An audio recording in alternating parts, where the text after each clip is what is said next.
There's a unique kind of silence you only find deep in the wilderness. A quiet so profound it feels heavy. But sometimes, that silence is broken. America's national forests.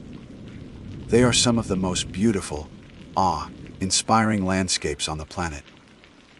Millions of us visit them every year to hike, camp, and reconnect with nature.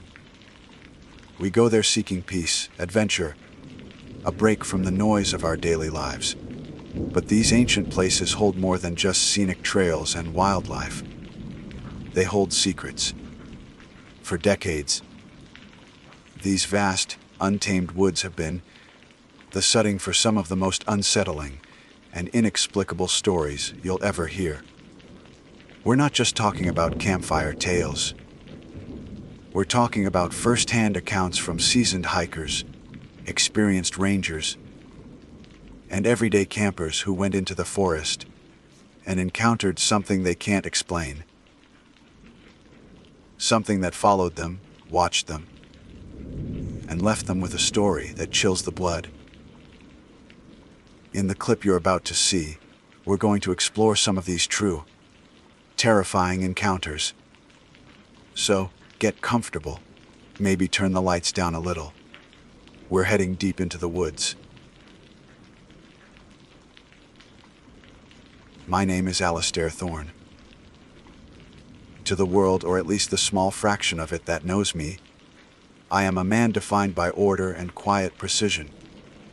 I work as a historical archivist for a university, a profession where my days are spent in the climate, controlled silence of the library's lower levels, surrounded by the dry, papery scent of aging documents. My life is a curated collection of facts, dates, and verifiable accounts. A world where every event has a footnote, and every mystery can eventually be solved by cross-referencing the right sources. It is a safe, predictable existence. It was precisely this predictability that I sought to escape. For my 25th birthday, I felt a profound, almost desperate, need to do something elemental, something that couldn't be cataloged or filed away. I wanted to confront a reality that was raw, untamed, and utterly indifferent to human record keeping. My gaze fell upon the Tongass National Forest in Alaska. It was more than a park. It was a relic of a wilder, older world. The sheer scale of it is difficult to convey in words or maps. At nearly 17 million acres, it is a sprawling, primeval kingdom of temperate rainforest, a labyrinth of deep, glacier-carved fjords, and a silence that feels heavier and more ancient than any I had ever experienced. My plan, conceived over months of obsessive research, was a week-long solo trek to a secluded, unnamed lake nestled deep within its interior, a place few boot prints have ever marked. The preparation became an extension of my professional life, but with a thrilling, tangible purpose. I didn't just read maps, I memorized them, tracing the contour lines with my finger until the topography of the land felt imprinted on my mind. My gear was selected with meticulous care, each item weighed, tested, and justified.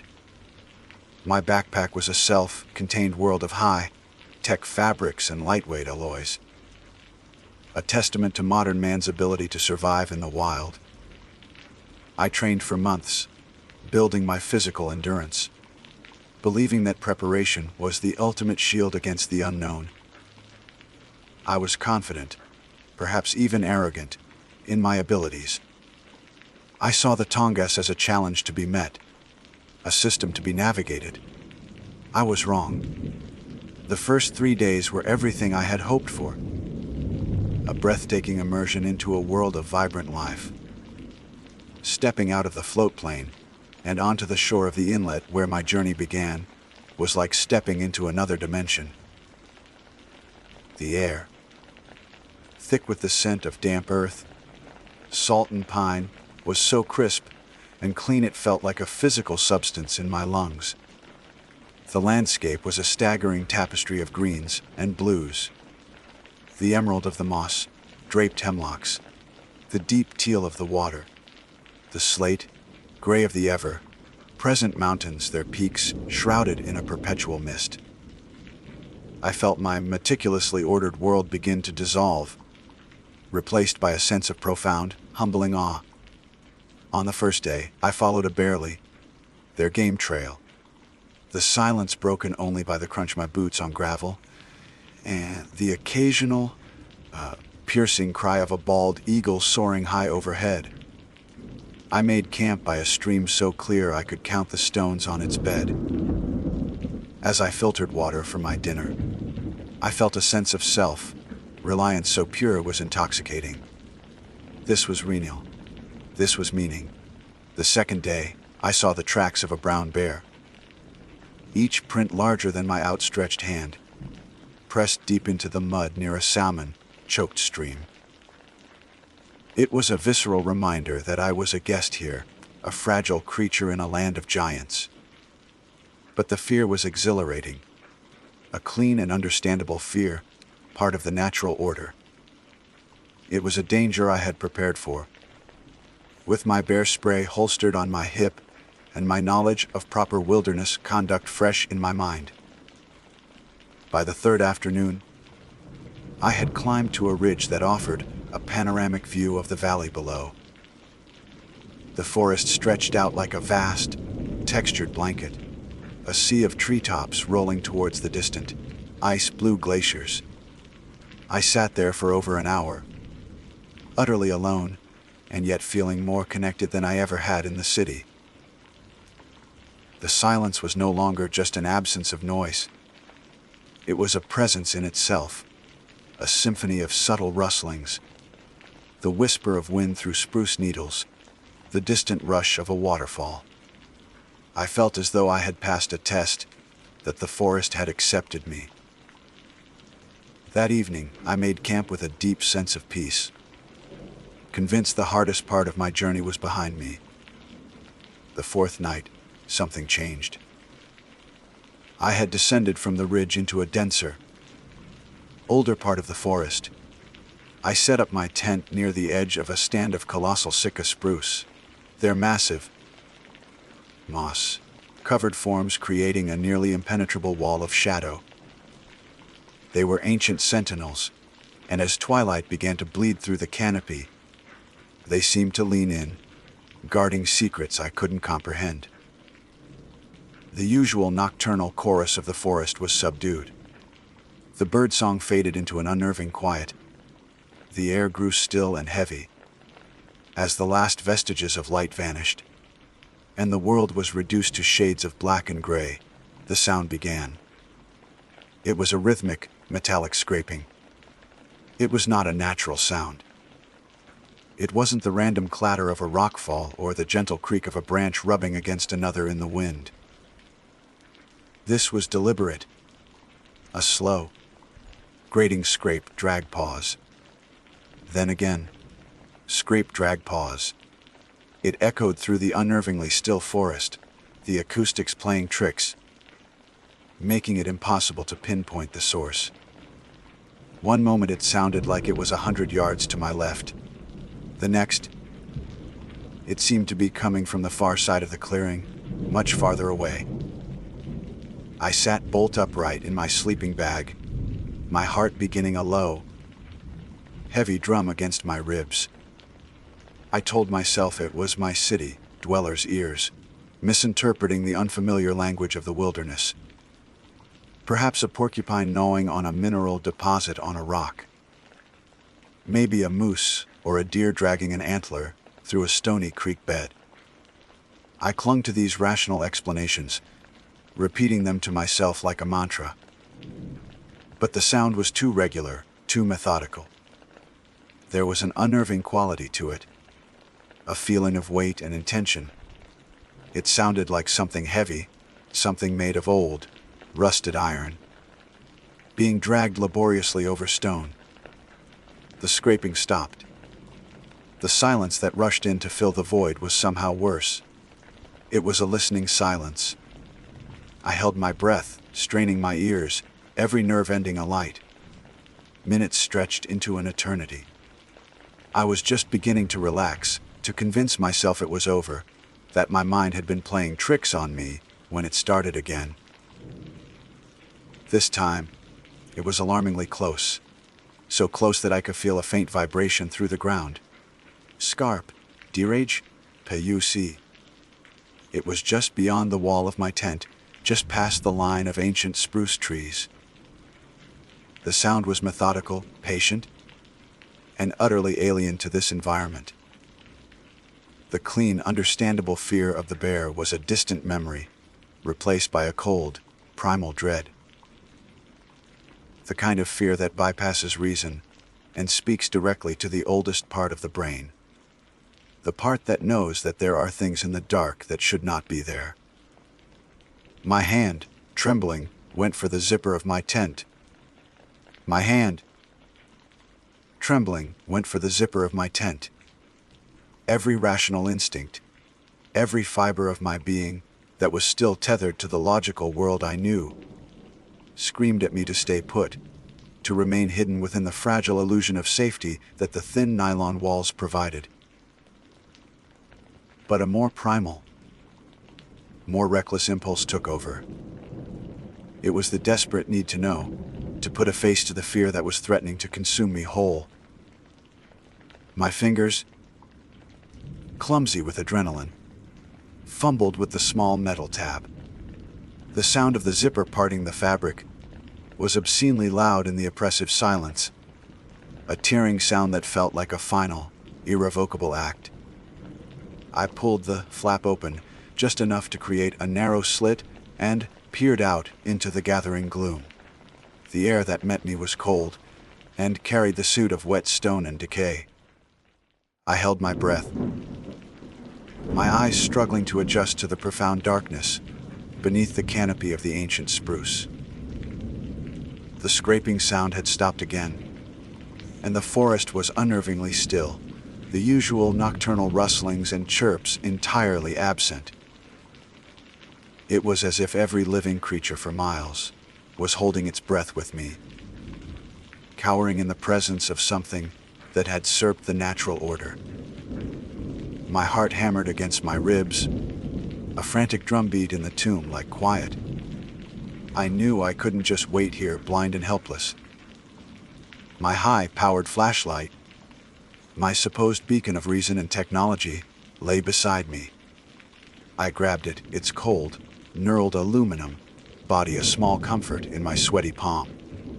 With a surge of desperate courage, I pushed the tent flap wider, thrust the flashlight out into the night, and pressed the switch.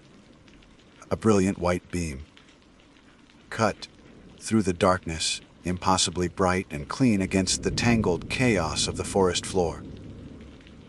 I swept the light across the tree line, illuminating the gnarled roots, the thick carpets of moss, the hanging shrouds of lichen. It was all familiar, yet in my heightened state of terror, every shadow seemed to writhe with menace. Every twisted branch took on the shape of a grasping limb. I panned the light slowly, methodically, my archivist's mind trying to impose order on the chaos to conduct a systematic search. And then the light caught it. It was just a flicker of movement at the edge of the beam, a stuttering motion that was utterly wrong. I snapped the light back to the spot. It stood at the far edge of the small clearing, partially obscured by the colossal trunk of a Sitka spruce. It was tall, far taller than any man, and unnaturally gaunt, as if its frame were stretched beyond its biological limits. Its limbs were long and misshapen, moving with a lurching, disjointed gait that defied any normal anatomy. It wasn't a bear, and it most certainly wasn't human. It was a silhouette of wrongness, a stark violation of nature. As my light held it, the thing slowly, deliberately, turned its head towards me. My blood didn't just run cold. It felt as if it had turned to ice, freezing me in place. The beam of my powerful flashlight illuminated its face, and in that moment, my carefully constructed reality shattered into a million pieces. It had no face. Where there should have been eyes, a nose, a mouth, there was nothing but a smooth, pale, and utterly featureless expanse of what looked like skin. It was a perfect, horrifying blankness, like a sculptor's unfinished mannequin, yet it was undeniably looking at me. I could feel its attention, a palpable pressure that was more terrifying than any predator's glare. There was no expression to read, no malice, no curiosity. Just an absolute, soul-crushing void. A strangled gasp escaped my lips, a sound I barely recognized as my own. The spell of paralysis broke, and I scrambled backward with such violence that I tore the mesh of the tent door. I fell in a heap against the back wall, my mind screaming, a silent, unending shriek of pure terror. I fumbled to zip the tent closed, my hands shaking so badly it took 3 attempts. The scraping sound started again. This time it was not in the distance. It was right outside, a slow, methodical scrape, drag that began to circle my campsite. It was the sound of the thing I had just seen, the faceless horror, dragging its rusted implement around my fragile shelter. It was an inspection, a patrol. It was defining the boundary of my prison. I lay there, curled into a fetal position, paralyzed by a fear so profound and absolute that I have never known anything like it before or since. Every scrape on the rock, every drag through the dirt, was a new wave of terror that washed over me. The thin nylon of the tent felt as utterly useless as a sheet of paper. I could hear the thing's movement, the soft crunch of its weight on the forest floor, the sheer proximity of it. My logical mind, the part of me that cataloged history and believed in evidence, was gone. It had been replaced by a primal, animalistic certainty that I was about to die. The night stretched into an abyss. Time ceased to have meaning. There was only the darkness, the cold, and the sound. Scrape, drag, pause. It was a form of torture, a slow, patient dismantling of my sanity. I squeezed my eyes shut, but the image of that smooth, featureless face was burned onto the inside of my eyelids. I tried to think of home, of my quiet office, of the predictable, safe world I had so foolishly wanted to escape. It felt like a distant dream, a life lived by another person in another universe. Here, in the Tongass, there was only the creature and its relentless, rhythmic task. I began to pray, something I hadn't done since I was a small child. I prayed to a God I wasn't sure I believed in, my pleas a frantic, silent litany in my mind. I prayed for the sum. I prayed for the sound to stop.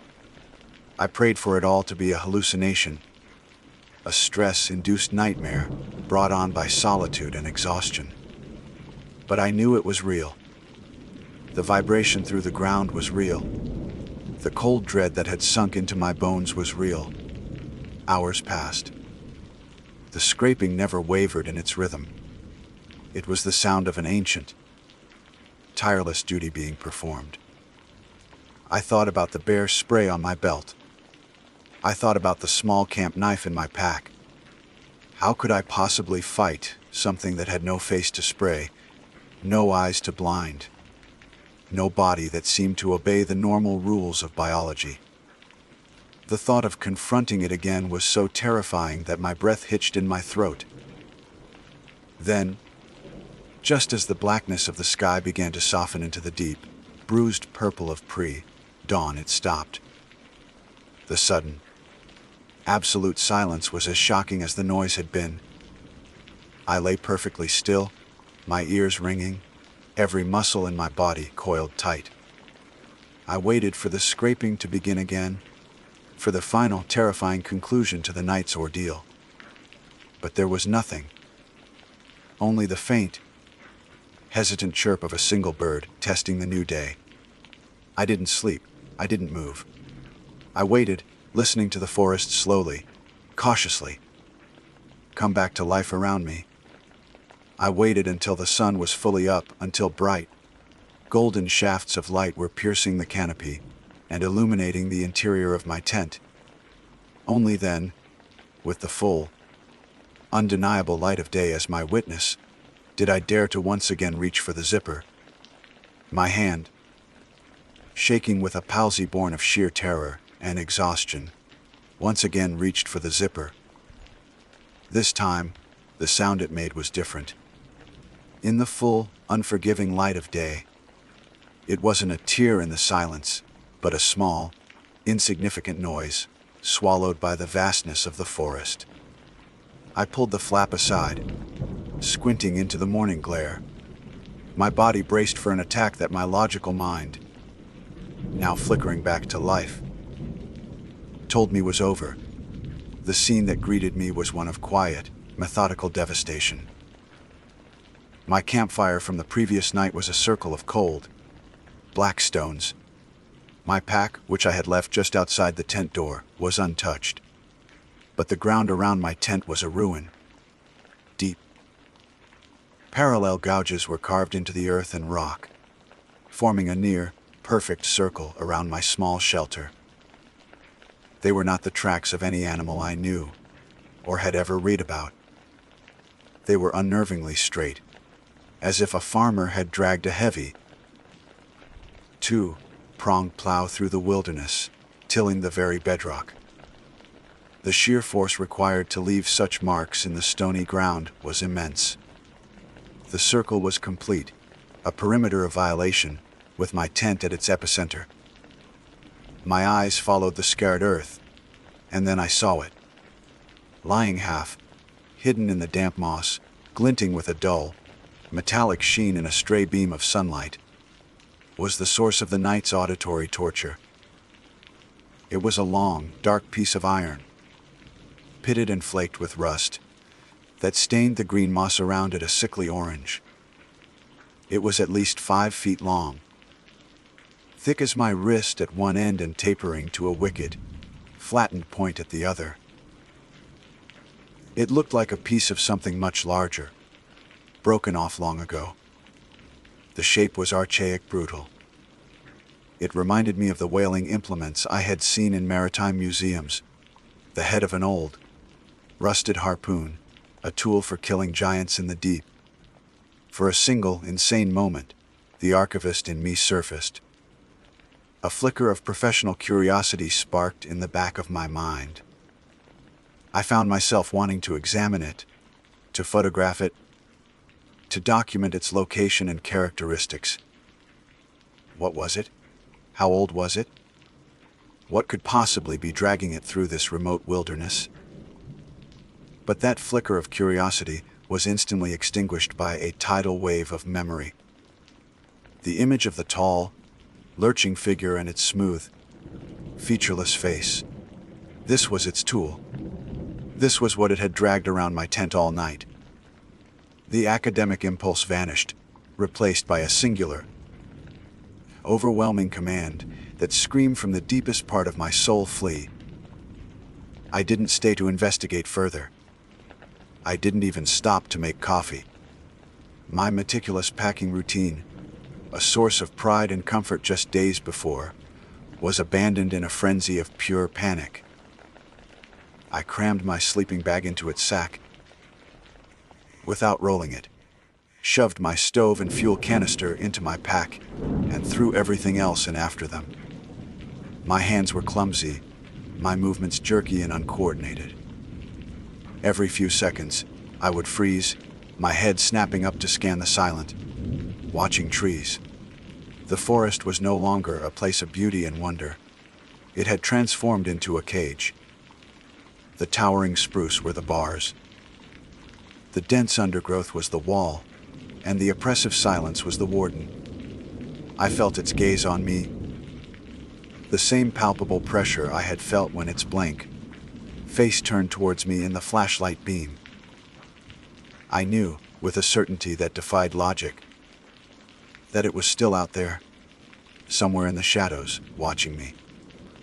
With my pack clumsily secured, I took one last look at the violated campsite, the circle of gouged earth, and the rusted harpoon head lying like a relic from some forgotten, violent age. I didn't take a picture. I wanted no record of this place. I wanted only to erase it from my life. I turned my back on it and began to hike, my compass in hand, pointing me back the way I had come. My plan of reaching the secluded lake was a forgotten fantasy, a foolish dream from a life I no longer lived. I hiked for 12 hours straight. I did not stop for food or for water, surviving on the adrenaline that coursed through my veins like a potent drug. The journey that had taken me nearly 4 days to complete on the way in, I now attempted to retrace in a single, desperate push. The Tongass, which had seemed so majestic and welcoming, now felt actively hostile. Every rustle of leaves was the creature's lurching gait. Every shadow that flickered at the edge of my vision was its gaunt form. The call of a raven sounded like a mocking laugh. The clean, crisp air now felt heavy, thick with a malevolence that I could almost taste. My body screamed in protest. My muscles burned, my feet blistered, and my lungs ached with the strain. But I ignored it all. The physical pain was nothing compared to the psychological torment. My mind was a looping nightmare of the scraping sound and the blank face. I pushed myself onward, fueled by a terror that was more powerful than any physical exhaustion. I stumbled over roots, slipped on wet stones, and clawed my way through thickets of devil's club, the thorns tearing at my clothes and skin, but I barely noticed. Late in the afternoon, utterly spent, I collapsed at the base of a tree. As I sat there, gasping for air, the full weight of the experience crashed down on me.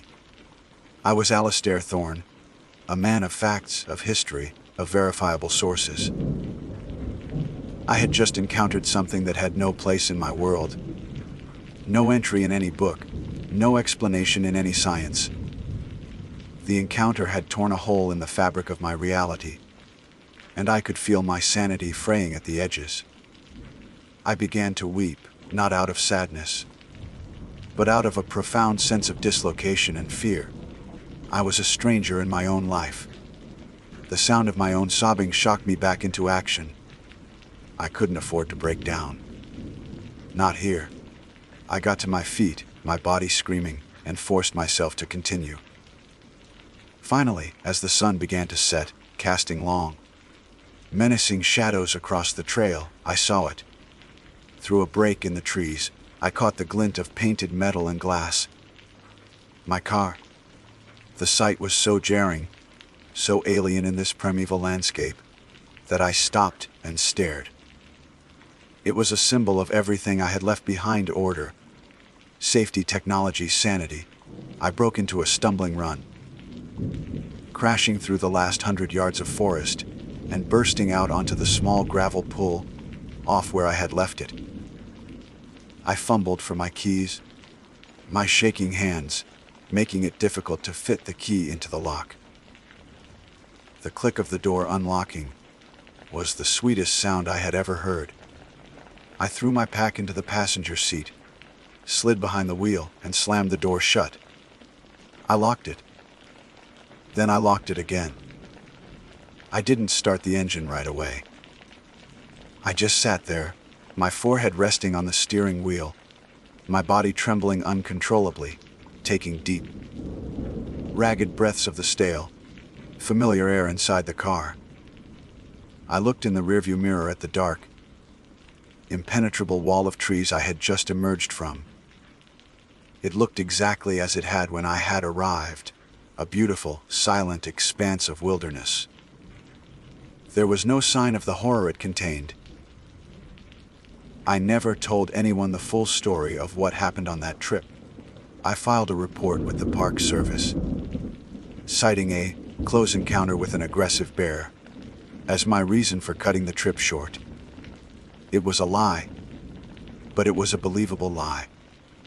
How could I possibly explain the truth?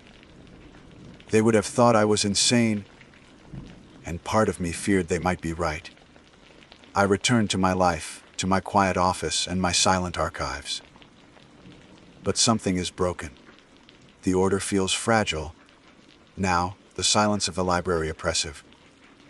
My world of verifiable facts has been contaminated by an impossible memory. Sometimes, in the dead of night, when the city is quiet and I am alone with my thoughts, I can still hear it.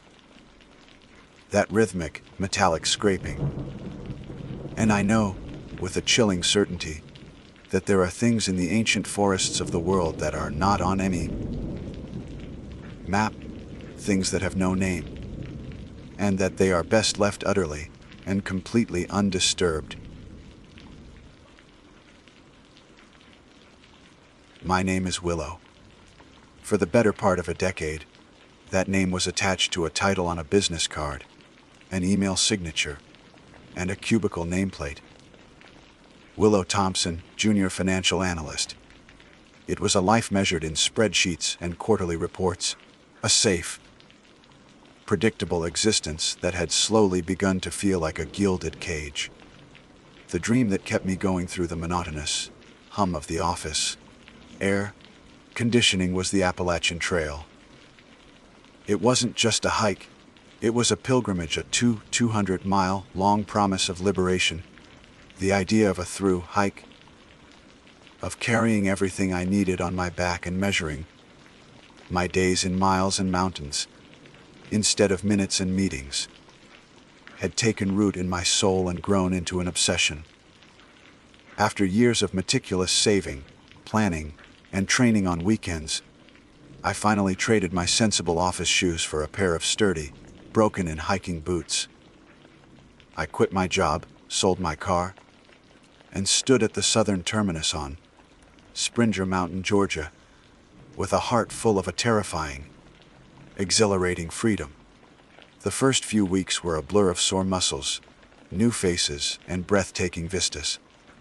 I found my trail legs, learned the delicate art of packing and repacking my bag to perfection, and fell into the simple, grounding rhythm of the trail walk.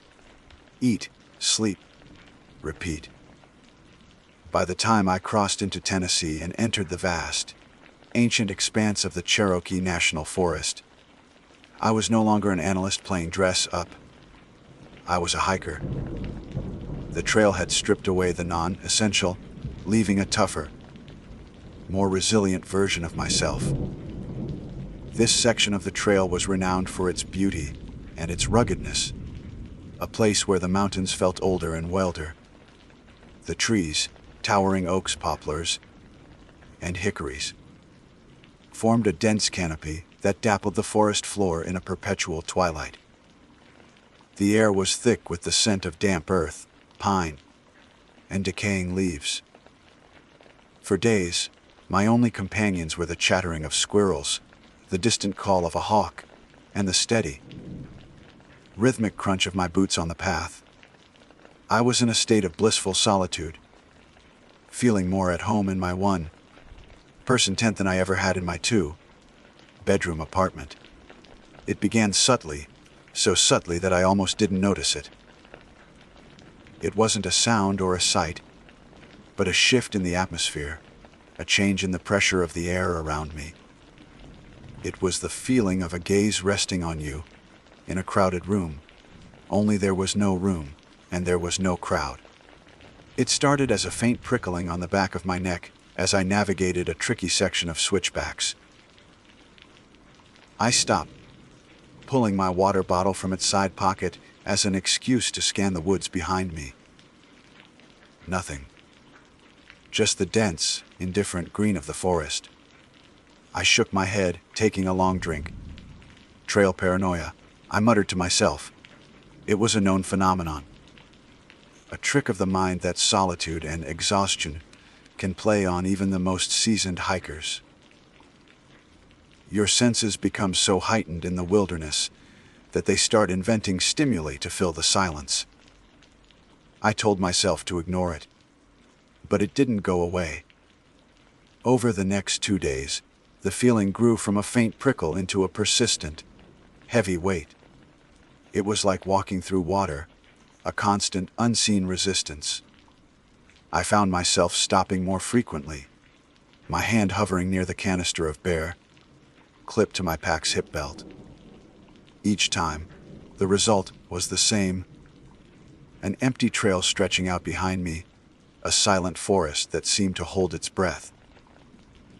The silence itself became unnerving. I started to notice that when the feeling was at its strongest, the usual forest chorus would fade away. The birds would stop singing. The insects would cease their chirping. All I could hear was the thudding of my own heart and the whisper of the wind through the leaves. A whisper that sometimes sounded like it was forming a word I couldn't quite understand. I tried to reason with myself. It was a mountain lion, perhaps stalking me from a distance. The thought was terrifying, but it was a known, tangible danger. I knew the protocol: make myself look big, make noise. But this felt different. It didn't feel predatory in an animalistic way. It felt intelligent. It felt patient. One afternoon, I stopped to rest on a fallen log, overlooking a deep ravine. As I ate a handful of trail mix, the feeling washed over me, stronger than ever before. It was so intense it was almost physical, like a pair of hands hovering inches from my shoulders. My head snapped up, and I scanned the opposite ridge, my eyes tracing the line of trees. For a moment, I saw a flicker of movement, a patch of darkness that detached itself from the shadows and then melted back in. It was too far to see any detail, but it was upright. It was bipedal. It wasn't a bear or a deer. My blood ran cold. I scrambled to my feet, abandoning my snack. I packed my things with trembling hands and pushed on, my pace now bordering on a frantic, clumsy run. The feeling of being watched followed me, a silent, invisible shadow that dogged my every step. I knew then, with a certainty that defied all logic, that I was not alone in those woods, and that whatever was watching me was not just a figment of my imagination. That evening, as the sun began to dip below the horizon, painting the sky in fiery strokes of orange and purple, I knew I had to make camp. I was exhausted, my nerves frayed to the point of breaking. I chose a spot near a small, clear stream, the sound of the running water, a flimsy shield against the oppressive silence I had come to dread. As I was pulling my tent from its stuffed sack, I looked up, my gaze drawn to the other side of the stream, about 30 yards away. And that's when I saw him. He was standing just at the edge of the tree line, partially obscured by the deep shadows of a massive hemlock. He was tall, unnaturally so, and gaunt, his frame looking like a collection of sharp angles beneath old, ragged clothes that seemed to hang off him. His hair was long, dark, and matted, and a wild, unkempt beard covered the lower half of his face. But it was his stillness that was the most terrifying. He didn't move a muscle, not even to blink. He just stood there, a statue carved from shadow and malice, and his eyes, even from that distance, I could feel them, were fixed on me with an unnerving, predatory intensity. A wave of pure, primal dread washed over me, so powerful it almost buckled my knees. I gave a weak, involuntary wave, a pathetic gesture of appeasement. He didn't respond. He just stood there, watching. My wave hung in the air between us, a stupid, useless gesture. The man's expression didn't change.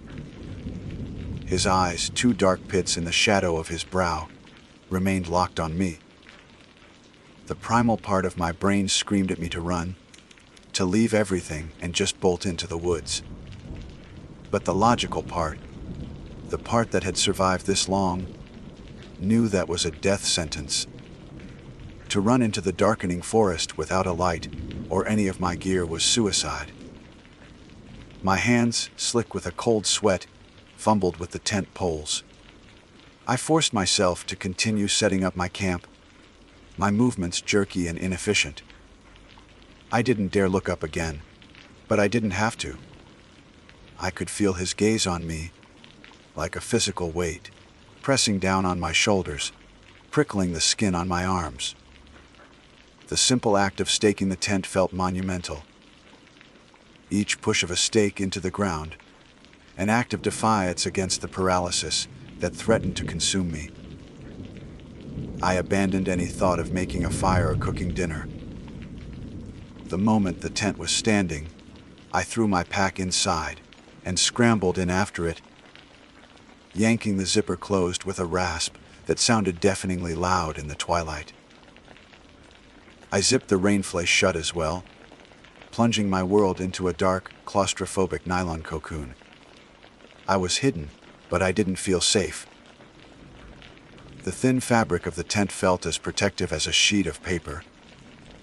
I sat there in the dark, my back pressed against my pack, my knees drawn up to my chest, straining my ears to hear over the frantic pounding of my own blood.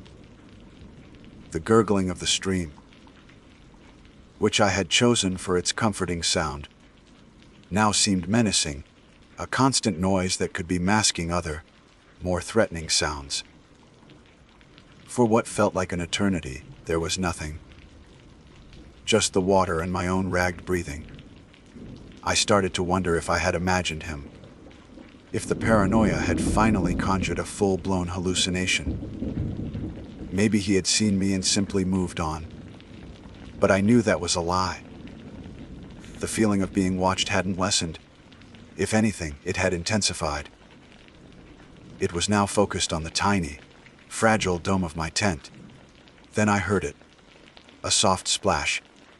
My heart leaped into my throat. It was the sound of a foot stepping into the stream. Then another splash. Closer this time. He was crossing the water. He was coming to my side. I held my breath, every muscle in my body tensed. I squeezed my eyes shut, as if not seeing would make me invisible. I heard the soft crunch of his footsteps on the gravelly bank of the stream, then on the soft earth of the forest floor. They were slow, heavy, and deliberate. A twig snapped, impossibly loud. The footsteps grew closer, circling my tent. It was a slow, leisurely patrol, the walk of a predator that knows its prey is trapped. I fumbled in the dark for my headlamp, my fingers finally closing around its plastic casing. I didn't turn it on. I didn't want to see the silhouette of his feet through the thin nylon wall, just inches from my head. I also grabbed my bear spray, my thumb resting on the safety clip. It was a pathetic weapon against a human, but it was all I had. Then the footsteps stopped. The silence that followed was worse than the sound. I knew he was standing right outside, just on the other side of the fabric. I could almost feel his presence, a cold spot in the air. My mind reeled, painting horrific pictures of what he might do, of a knife slicing through the tent wall, of a hand reaching in to grab me. Time stretched and warped. Seconds felt like minutes, minutes like hours. And then he began to hum. It was a strange, guttural sound, a tuneless, repetitive melody that seemed to rise up from deep within his chest. It wasn't a song I recognized.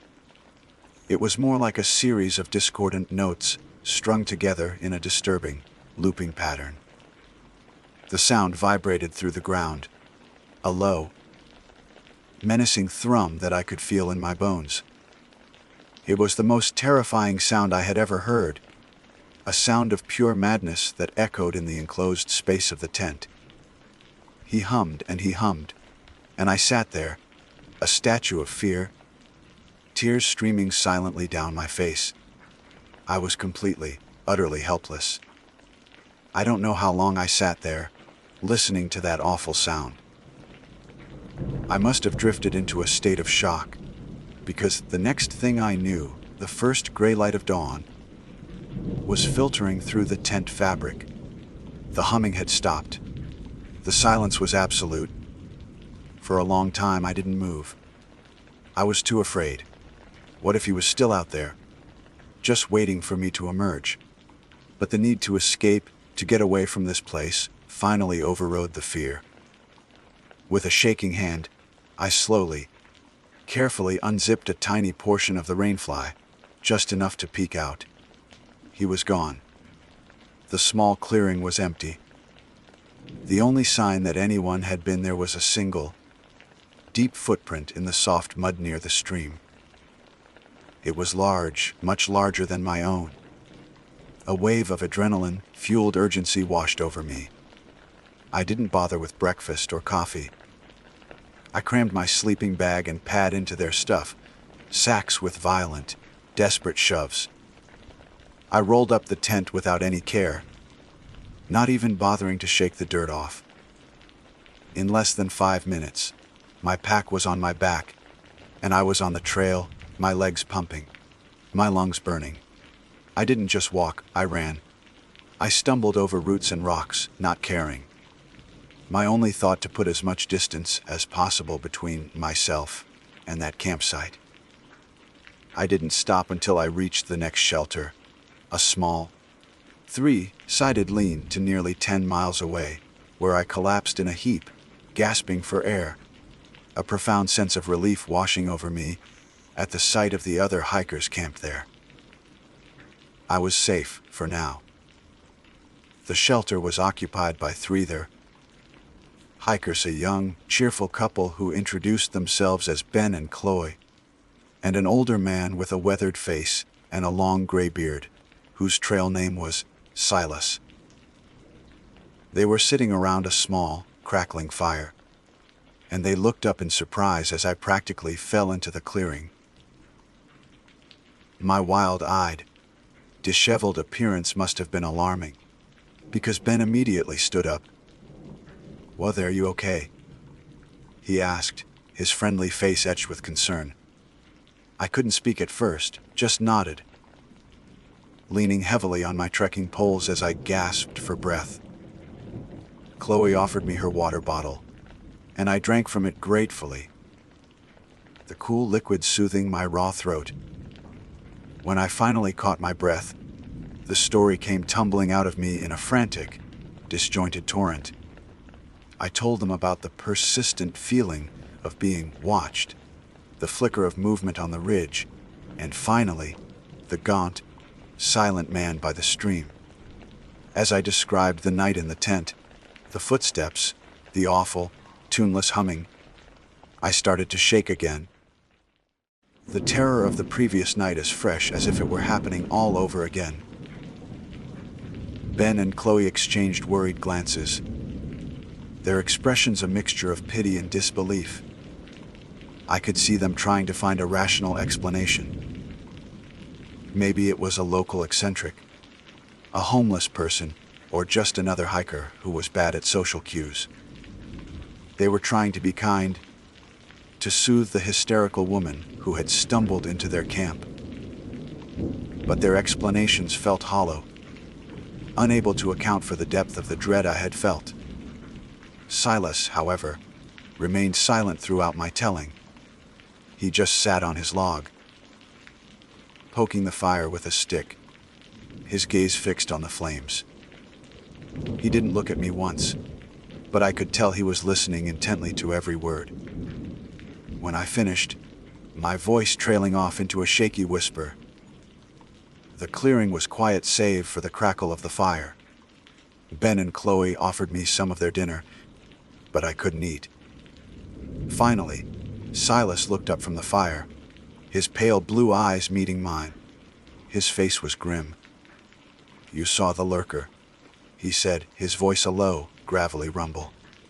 It wasn't a question, it was a statement of fact. The what? Chloe asked, her brow furrowed. The lurker of the Smokies. Silas repeated, his gaze still locked on me. He's a phantom. A trail legend, some say. But those of us who have been out here long enough know the legends are born from something real. He took a slow breath, and the air around the fire seemed to grow colder. The stories are all the same.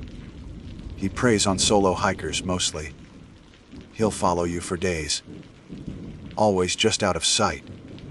You'll feel him before you see him. A cold spot on the trail, the woods go quiet.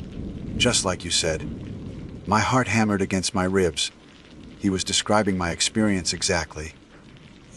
He hummed. I stammered. This horrible, tuneless song. Silas nodded slowly, a deep, knowing sadness in his eyes. The humming. That's his mark.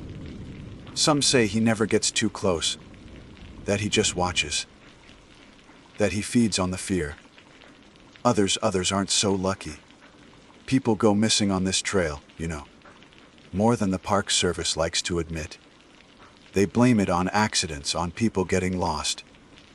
But sometimes, they find a campsite just like you described yours, packed up in a hurry. Everything left behind except the person. A chill that had nothing to do with the evening air crept down my spine. Who is he? What is he? I asked, my voice barely audible. No one knows for sure, Silas said, looking back into the fire. Some say he's the ghost of a hiker who went mad from solitude and starved to death out here in the 1970s. They say he's cursed to wander the trail, forever hungry, drawn to the life and warmth of others. Others say he's something much older than that, something that was here long before the trail was cut. A spirit of the mountains themselves, a genius, Losi, that doesn't take kindly to trespassers. He paused, letting the weight of his words sink in. Whatever he is, he's a bad omen. You were lucky to get away.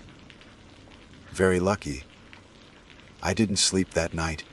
Despite the safety of the shelter and the company of others, I lay in my sleeping bag, staring up at the wooden beams of the lean-to, listening to the sounds of the forest. Every rustle of leaves, every snap of a twig, sent a fresh jolt of fear through me. The comforting sounds of the wilderness had been twisted into something menacing. Silas's words echoed in my mind. I had escaped, but the experience had left an indelible mark on me. I finished my through hike. I walked the remaining 1,000+ miles to Mount Katahdin in Maine. But the joy was gone. The solitude I had once craved now felt threatening. I found myself hiking in close proximity to other people, camping only at crowded shelters, my eyes constantly scanning the tree line. The feeling of being watched never completely went away. Sometimes, even now, years later, and back in the supposed safety of the city, I'll feel it, a prickling on the back of my neck. As I walk down a quiet street at night, a sudden chill in a silent room. And I know, with a certainty that freezes my soul, that there are things in this world, things that walk the lonely paths, that are not quite human. And they are always watching. I don't know who or what I saw in the Cherokee National Forest, but I know that he was real, and I know that a part of me never truly left those woods. It's still there, in that hastily abandoned campsite by the stream, listening for the sound of slow, deliberate footsteps in a strange, tuneless melody in the dark. My name is Victor, and for as long as I can remember, the dark, silent places of the earth have called to me. It's a strange passion, I admit. While others seek the sun, I find my solace in the deep, geological pulse of the world, in caverns and chasms untouched by light for millennia. This isn't just a weekend hobby, it's a discipline. I consider myself a speleologist, and my life revolves around the systematic exploration and mapping of these subterranean worlds. With me on this particular expedition were my two closest friends and trusted partners in exploration, Liam and Sam. Liam was our leader, the driving force behind our little trio. He had the kind of infectious, almost reckless enthusiasm that could convince you to rappel into a black abyss with nothing more than a gut feeling and a grin. He was a phenomenal climber, with a wiry strength and an uncanny ability to read the rock, to find holds where it seemed none existed. His obsession was the thrill of the unknown, of being the first human feet to tread on ground that had lain dormant since the dawn of time. Sam, on the other hand, was our anchor to reality. He was the meticulous, cautious one, our gear master and tech wizard. He could field, strip, and reassemble a rebreather in total darkness, could calculate rope tension with unnerving accuracy, and was the one who always insisted on triple, checking every knot and carabiner. Where Liam saw glory, Sam saw variables and potential points of failure. We often joked that Liam kept us moving forward, while Sam was the one who made sure we could move back. Together, we made a balanced team, our skills and personalities meshing to cover each other's weaknesses. Our target for this trip was a remote, wild cave system in the heart of the Daniel Boone National Forest in Kentucky. The region is a world-renowned hotspot for karst topography, a landscape riddled with sinkholes, underground streams, and vast, labyrinthine cave networks. This specific system, which we had unofficially dubbed the Whispering Labyrinth, was largely unmapped. We had made several trips before, charting the initial passages, but Liam was convinced a major discovery was just beyond our reach. His research suggested a potential connection to a lower, older system, a theory based on subtle air currents. He'd felt deep within the cave, faint whispers of a vast, open space, breathing in the darkness. The expedition began like any other. The drive into the forest was a descent into isolation. Paved roads gave way to gravel, then to a rutted dirt track that scraped the undercarriage of Sam's long-suffering pickup truck. The air, thick and humid with the scent of damp earth and decaying leaves, clung to us the moment we stepped out of the vehicle. The symphony of cicadas was a constant, deafening hum, a wall of sound that seemed to press in from the dense, emerald canopy. It was a 2-hour hike from the truck to the cave entrance, a grueling trek with heavy packs laden with ropes, climbing gear, survey equipment, and supplies for 3 days underground. The entrance to the Whispering Labyrinth wasn't dramatic, no gaping maw on a hillside. It was a simple, dark fissure at the base of a moss-covered limestone outcrop, partially hidden by ferns. To the uninitiated, it would look like nothing more than an animal den. To us, it was a doorway to another world. The initial descent was familiar territory.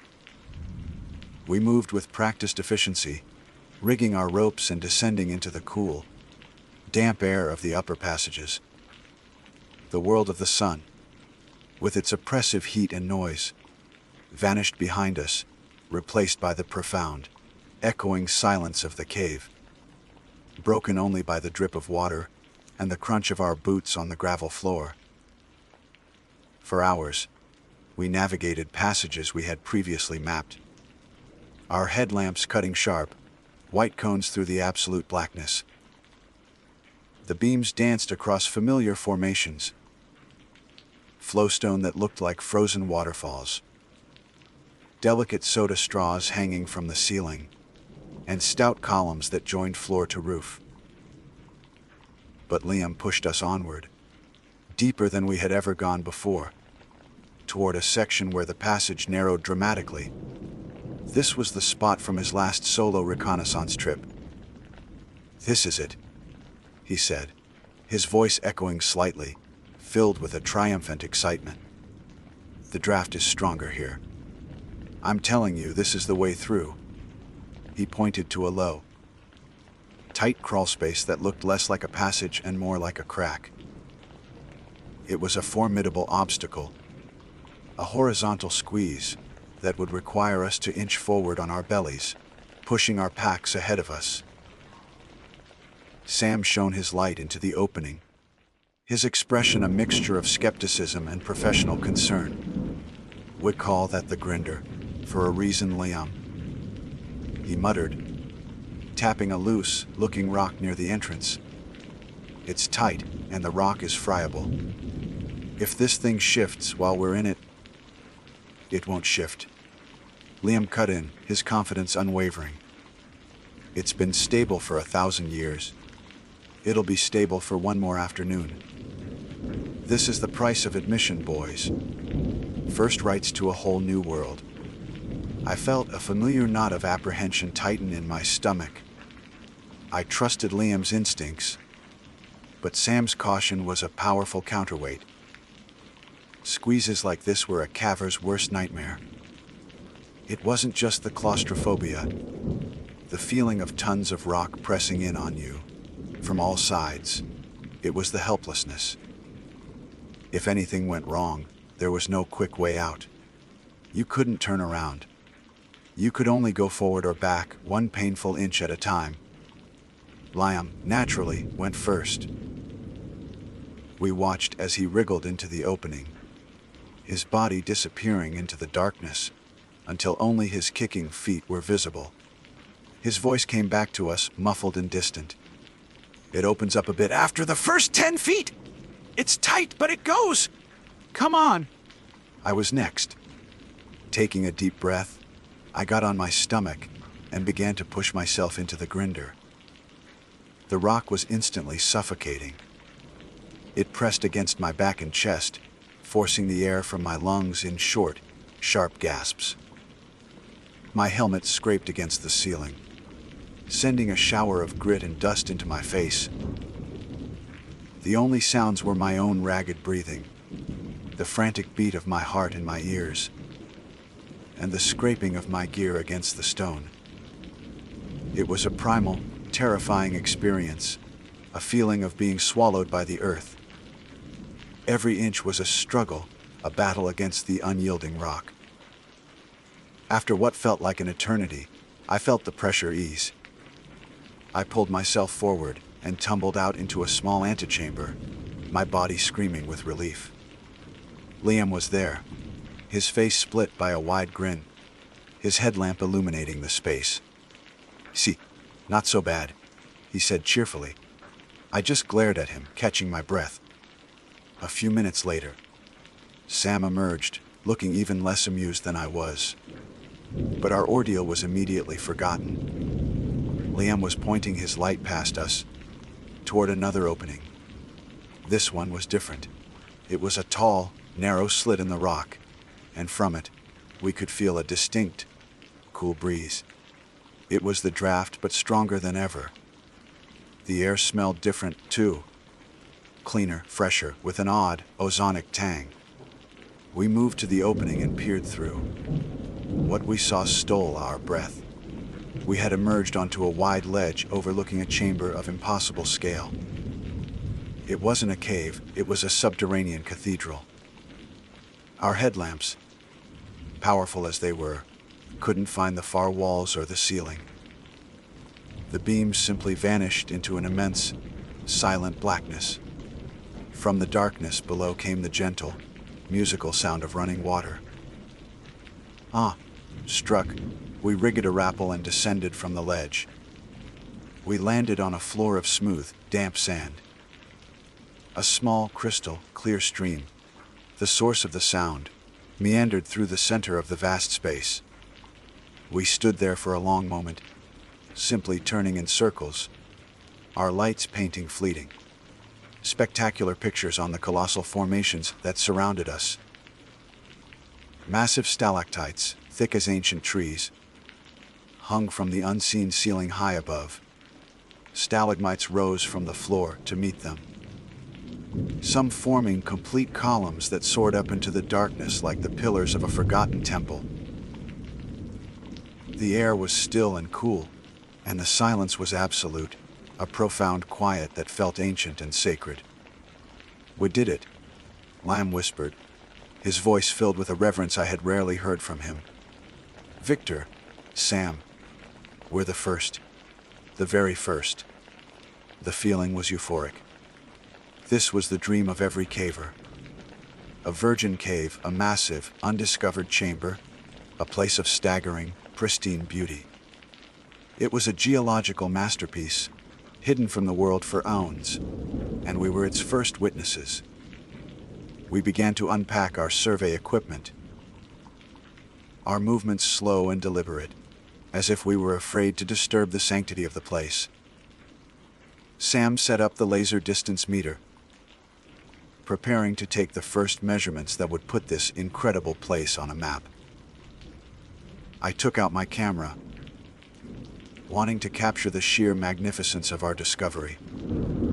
It was as we were setting up, our initial adrenaline fueled, excitement giving way to a more focused sense of purpose, that I noticed something on the far wall of the chamber, something my light had brushed past moments before. "Liam, Sam, over there," I said, my voice barely a whisper, not wanting to break the profound silence. I kept my headlamp beam fixed on the spot. "On the wall. Do you see that?"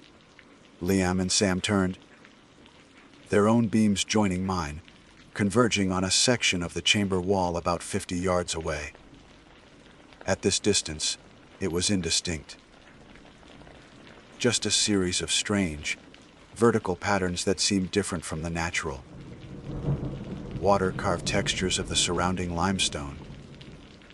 The initial thrill of discovery had been so overwhelming that we had focused only on the grandeur of the space itself. Now, this subtle anomaly drew our attention like a magnet. Liam, ever the adventurer, was the first to move. "Let's get a closer look," he said, his voice now laced with a new kind of excitement, the thrill of a mystery. We crossed the sandy floor, the gentle gurgle of the stream the only accompaniment to our footsteps. As we drew closer, the patterns on the wall began to resolve into definite shapes, and the air grew thick with a sense of profound antiquity. These were not natural formations. They were carvings, intricate, deliberate, and impossibly ancient. They were spread across a massive, flat face of rock, covering an area at least 30 feet wide and 15 feet high. A thin, shimmering layer of calcite coated them, the mineral deposits of centuries of dripping water, giving them a ghostly, translucent sheen. This was not the work of modern vandals. This was something that had been here, hidden in the absolute darkness, for an unimaginable length of time. We stood before the wall in stunned silence, our lights tracing the lines of the petroglyphs. The figures depicted were utterly alien. They were humanoid in basic form, with a head, a torso, 2 arms, and 2 legs. But the proportions were nightmarishly wrong. Their limbs were unnaturally elongated and thin, like the legs of a spider, bent at impossible angles. Their heads were oversized and perfectly spherical, and where a face should be, there were only 2 large, deeply inscribed circles for eyes. They had no other features, no nose, no mouth, just those blank, staring orbs.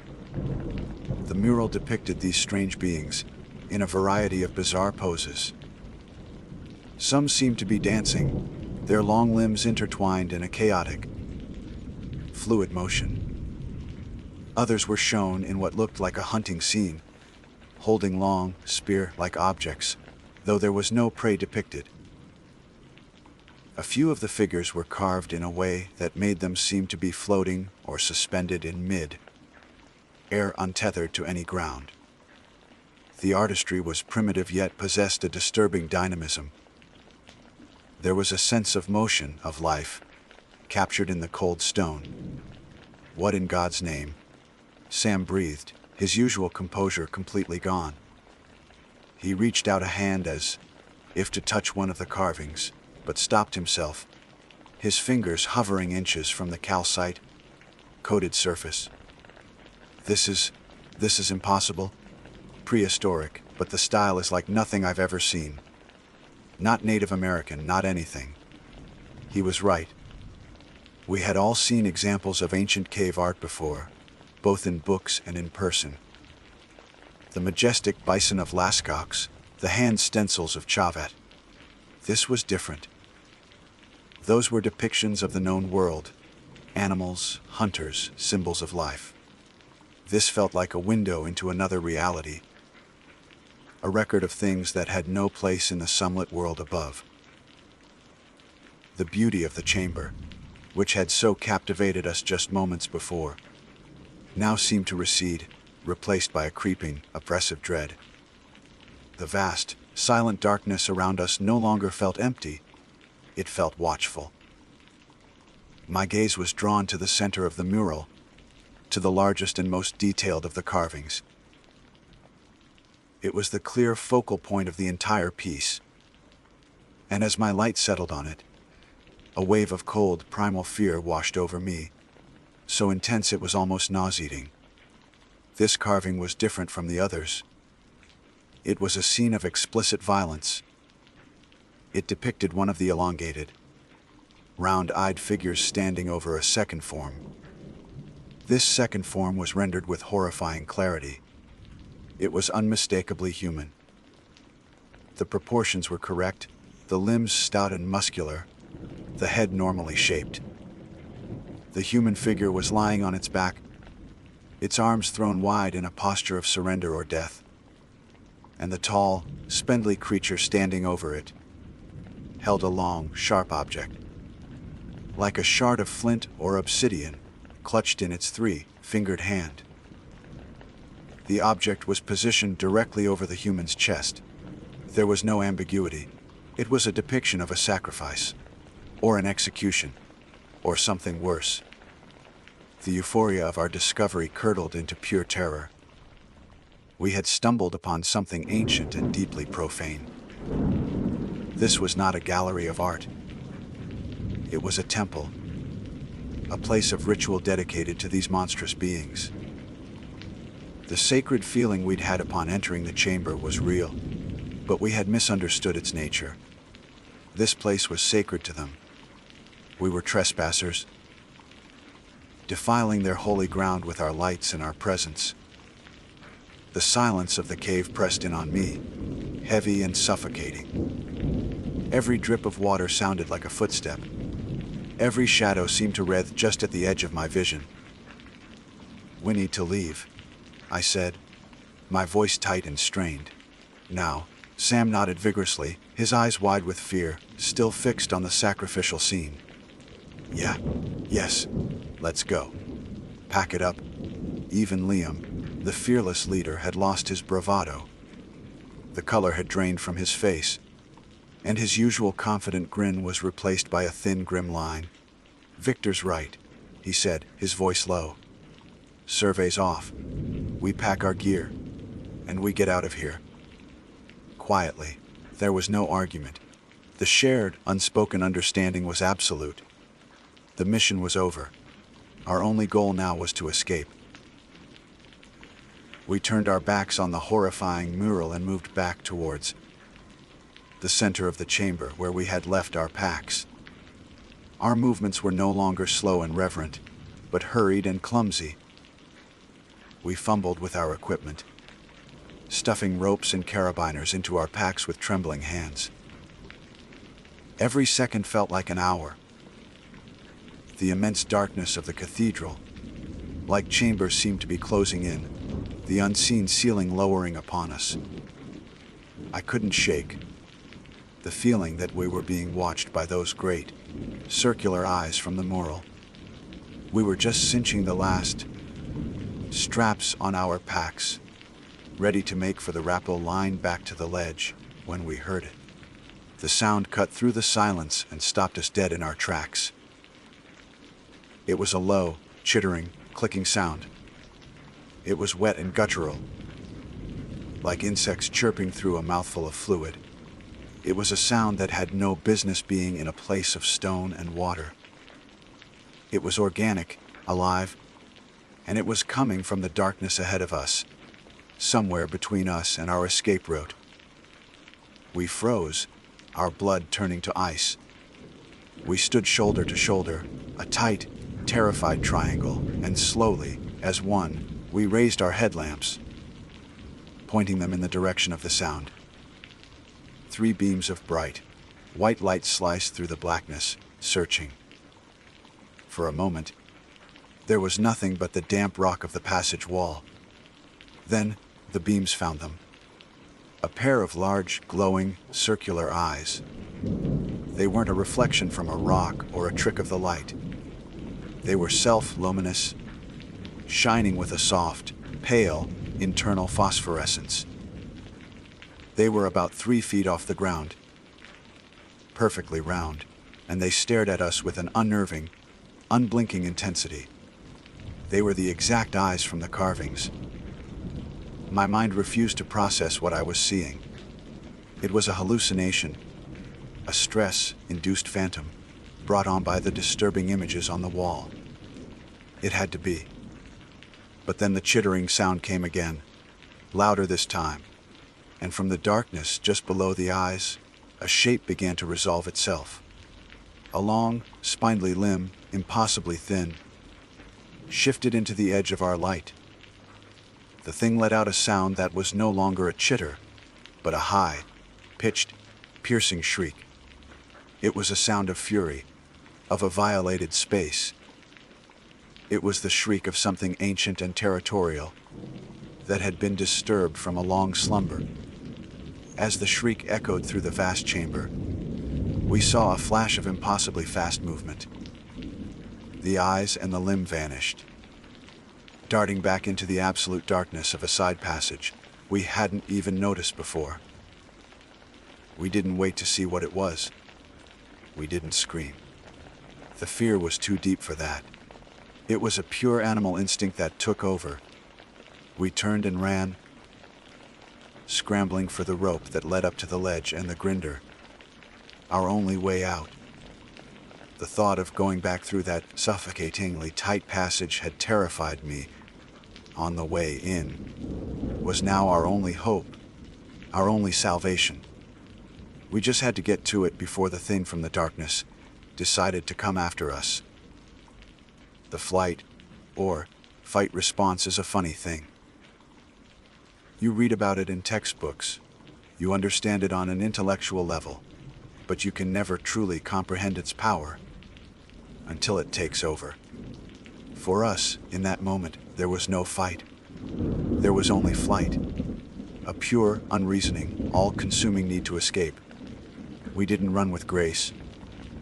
We scrambled. We fell. We clawed our way across the sandy floor towards the dangling rope that was our only lifeline to the upper passage. The vast chamber, which had seemed so beautiful, was now a tomb, and that high-pitched shriek was its funeral dirge, echoing endlessly in the suffocating darkness. Liam reached the rope first. With the frantic, desperate energy of a cornered animal, he clipped his ascender onto the line and began to haul himself upward. He didn't bother with proper form or energy conservation. It was a raw, brutal climb, his muscles screaming in protest. I was right behind him, fumbling with my own gear, my fingers feeling like clumsy, useless sausages. My mind was a whirlwind of terror, replaying the image of those glowing, circular eyes, the glimpse of that impossibly thin limb. The chittering sound started again, closer this time, accompanied by a new sound. A dry, scraping noise, like claws on stone. It was moving. It was coming for us. "Victor, go!" Sam yelled from behind me, his voice cracking with panic. "I'm right behind you!" I clipped in and started my ascent, my arms and legs pumping with adrenaline. Fueled strength I didn't know I possessed. I didn't look down. I couldn't.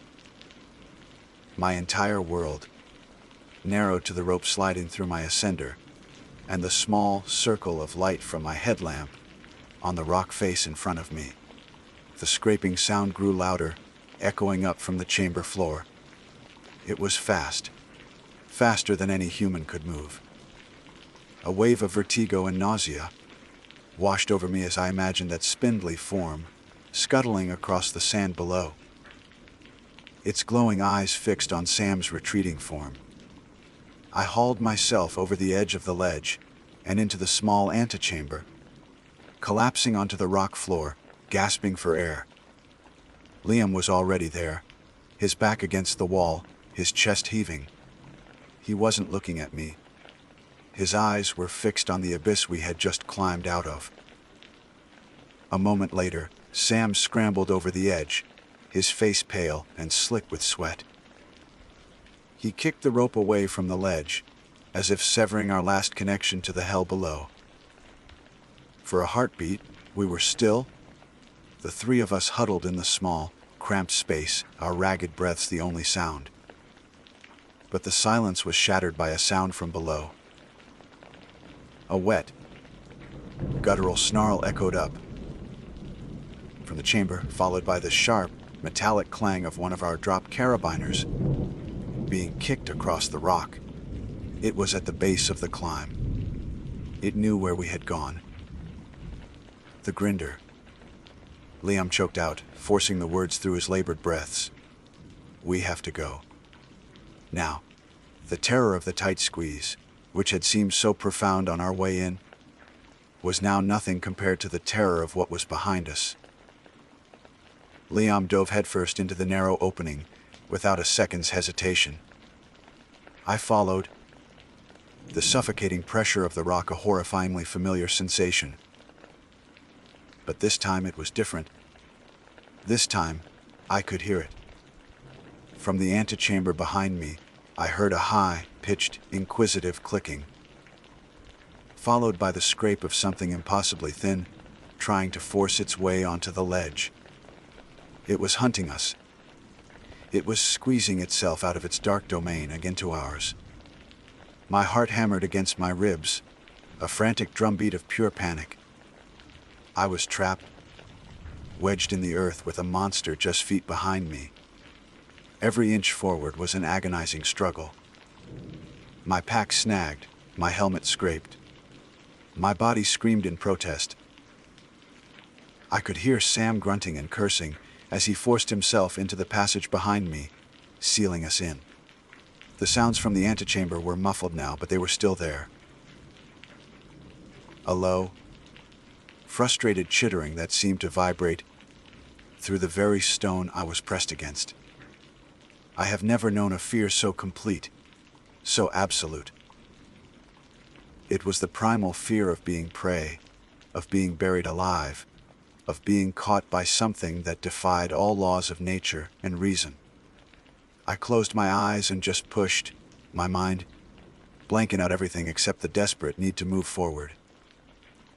Time ceased to exist. There was only the rock, the darkness, and the certainty of the thing behind me. Then I was through. I tumbled out of the grinder and onto the familiar gravel floor of the upper cave system, my body shaking uncontrollably. Liam was there, pulling me to my feet. A moment later, Sam emerged, his face a mask of grime and terror. We didn't rest. We didn't speak. We just ran.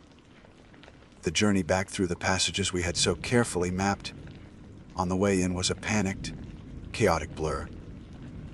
We stumbled over rocks, splashed through shallow pools, and ignored the scrapes and bruises we collected along the way. The familiar beauty of the cave was gone, replaced by a palpable sense of menace. Every shadow seemed to hold a pair of glowing eyes. Every drip of water sounded like that wet, chittering click. The darkness was no longer a neutral void. It was a living, breathing entity, and we had trespassed in its heart. We were nothing more than insects fleeing to whose territory we had foolishly invaded. After what felt like a lifetime of running through the suffocating blackness, I saw it. A faint, gray luminescence in the distance. The entrance. Daylight. Hope surged through me, a powerful, cleansing wave that washed away some of the terror. We pushed harder, our lungs burning, our legs screaming, drawn towards that promise of safety like moths to a flame. We burst out of the fissure and into the humid, green world of the forest. We fell to our knees on the mossy ground, gasping in the thick, heavy air, blinking in the dappled sunlight that felt impossibly bright. The deafening hum of the cicadas, which had seemed so oppressive on the way in, was now the most beautiful sound I had ever heard. It was the sound of life, of the normal, sunlit world that we had been so certain we would never see again. We lay there for a long time, covered in mud, blood, and sweat, simply breathing. The hike back to the truck was performed in near total silence. We were three ghosts moving through the forest, the shared trauma a heavy, unspoken shroud around us. Every snap of a twig, every rustle of leaves in the undergrowth made us jump. The forest no longer felt like a place of solitude and peace. It felt like a place with teeth, a place that hid ancient, terrible secrets just beneath its surface. We reached the truck, threw our packs in the back, and climbed into the cab. The engine, turning over, was the sound of our salvation. As Liam pulled the truck onto the dirt track and away from that cursed patch of woods, I looked at Sam in the passenger seat. His face was ashen. Our eyes met, and in that single glance, a pact was forged. There was no need for words. We would never go back. We would never report our discovery. We would burn the partial survey maps and delete the photos.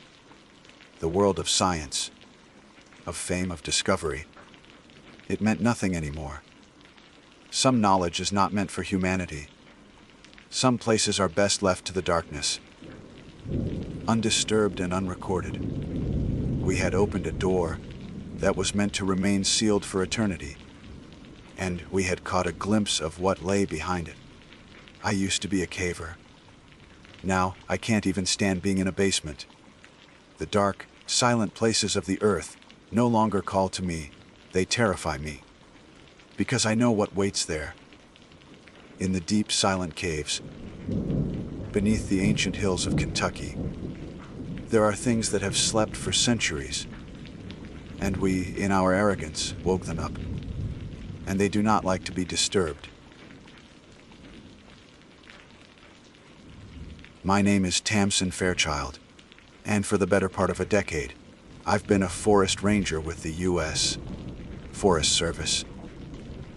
It's not just a job for me. It's a calling, a deep-seated need to be in the wild, to understand its rhythms and respect its power. My specialty is remote wilderness patrol and cartography. I'm the one they send into the deep, forgotten corners of our national forests, to check on trails that have mostly been reclaimed by nature, to survey for ecological shifts, and to simply maintain a human presence in places most people will only ever see on a map. I'm comfortable with solitude. In fact, I thrive in it. I can read the land like a book. The story in the storm in the scattered branches, the passage of a bear in a faint paw print, the changing of seasons in the scent of the air. I carry a high-powered rifle, a comprehensive first aid kit, and a satellite phone. But my most trusted tools are my senses and my experience. I have faced down charging moose, navigated through white-out blizzards, and spent weeks without seeing another human soul, I've never been afraid. Not truly. Uneasy, yes. Cautious, always. But never possessed by that cold, primal fear that strips away logic and leaves you as nothing more than a cornered animal. Not until that trip. The assignment was a standard one for me, a 5-day solo patrol through a high-altitude sector of the Uinta, Wasatch Cache National Forest in Utah. My objective was to survey the Kings Peak Basin, a breathtakingly stark and beautiful area, characterized by its glacial lakes, windswept ridges, and an almost palpable silence. It's a place that feels ancient, raw, and utterly indifferent to human concerns. The hike-in was arduous, a steady climb that took me above the tree line into a world of rock, hardy lichen, and sky. The air grew thin and crystalline, carrying the scent of cold stone and distant snow. The only sounds were the crunch of my boots on the gravelly trail, the rhythmic whisper of the wind funneling through the rocky passes, and the occasional, lonely cry of a pika. By the end of the second day, I had reached my primary survey area. I made camp near a small, unnamed lake nestled in a cirque carved by a long dead glacier. The water was so impossibly clear it felt like looking into another dimension. Every rock, every grain of sand on the bottom was perfectly defined, as if suspended in glass. The silence here was different. It was deeper, more profound. It wasn't an absence of sound, but a presence of stillness that seemed to press in on you, to seep into your bones. I went about my evening routine with practiced efficiency, pitching my one-person tent, filtering water from the lake's frigid outlet, preparing a dehydrated meal. As the sun dipped below the jagged western ridge, it set the sky ablaze in hues of orange and violet, the colors reflecting off the lake's placid surface. It was a scene of such perfect, untouchable beauty that it brought a lump to my throat. This was why I did what I did. This was my church. The first night was uneventful. I slept the deep, dreamless sleep of the physically exhausted, cocooned in my down sleeping bag against the biting mountain cold. I woke to a world rimed with frost, the sun just beginning to kiss the highest peaks. I spent the day hiking the basin's perimeter, taking notes, marking GPS coordinates, and feeling that profound sense of peace that only true wilderness can provide. I saw no large animals, only the hardy marmots and the soaring silhouette of a golden eagle against the vast, blue canvas of the sky. Everything was as it should be. The world was in order. The second night, that order was shattered. I was jolted from a deep sleep by a sound. It wasn't loud, but it was insistent and utterly alien to the natural soundscape of the high alpine environment. It was a clicking, a rhythmic, complex, chittering sound. My first thought, born of years of training, was to identify it. Animal, insect. It had a dry, chitinous quality, like the rubbing of 1,000 beetle carapaces. But it wasn't the chaotic thrum of an insect swarm. It was structured, patterned. Click, chitter, click. Click, chitter, click. It was also pervasive. It wasn't coming from the rocks nearby or from the direction of the lake. I held my breath, straining my ears, and a cold dread began to pool in my stomach. The sound was coming from everywhere at once. It was coming from the sky. My heart hammered against my ribs, a frantic drumbeat against the unnerving rhythm from outside. My training warred with a rising tide of panic. Stay calm. Analyze. I slowly unzipped my tent. The sound of the zipper unnaturally loud in the otherwise silent night. I peered out, my breath misting in the frigid air. The night sky was a spectacle. With no light pollution, The Milky Way was a brilliant, shimmering river of light, and the constellations were so bright they seemed close enough to touch. But that familiar, comforting celestial map was horribly, fundamentally wrong. Stretched across the entire dome of the sky, superimposed over the stars, was a pattern. It was a faint, gossamer web of silver, blue light, a vast, intricate geometric lattice that seemed to connect points of light, some of which were stars, and others were just empty points in the blackness. The pattern was impossibly complex, a filigree of perfect lines and angles that defied any natural explanation. It looked like the schematic for some cosmic machine. And the clicking sound, I now realized with a wave of nauseating certainty, was emanating from the nodes of this celestial web. Each point where the lines of light intersected seemed to pulse with the sound. A synchronized, sky-spanning chorus of click, chitter, click. As I watched, paralyzed, the entire pattern began to slowly, almost imperceptibly, rotate. The movement was fluid, silent, and utterly majestic. The clicking grew fractionally louder, more intense, as if the machine was powering up. A wave of vertigo so profound it buckled my knees, washed over me. I had to plant my hands on the frozen ground to keep from toppling over. It was a feeling of cognitive dissonance, my brain trying and failing to reconcile the sight before me with a lifetime of understanding of the laws of physics. Satellites don't do this. Atmospheric phenomena don't create perfect, rotating geometric webs. This was something else. I felt small. Not just small in the way one feels in the mountains, but cosmically, existentially insignificant. I felt like an ant that had stumbled upon the inner workings of a supercomputer. And worse, I felt like I was being watched. It wasn't the feeling of a predator's eyes on me from the darkness of the rocks. This was a vast, impersonal, and incomprehensible scrutiny. I felt like a specimen under a microscope. My presence noted, cataloged, and dismissed by an intelligence so vast it was barely aware of me at all. I sat there, shivering uncontrollably from a cold that had nothing to do with the temperature, staring up at the alien sky. I don't know how long I remained there, a tiny, terrified primate witnessing a miracle and a nightmare.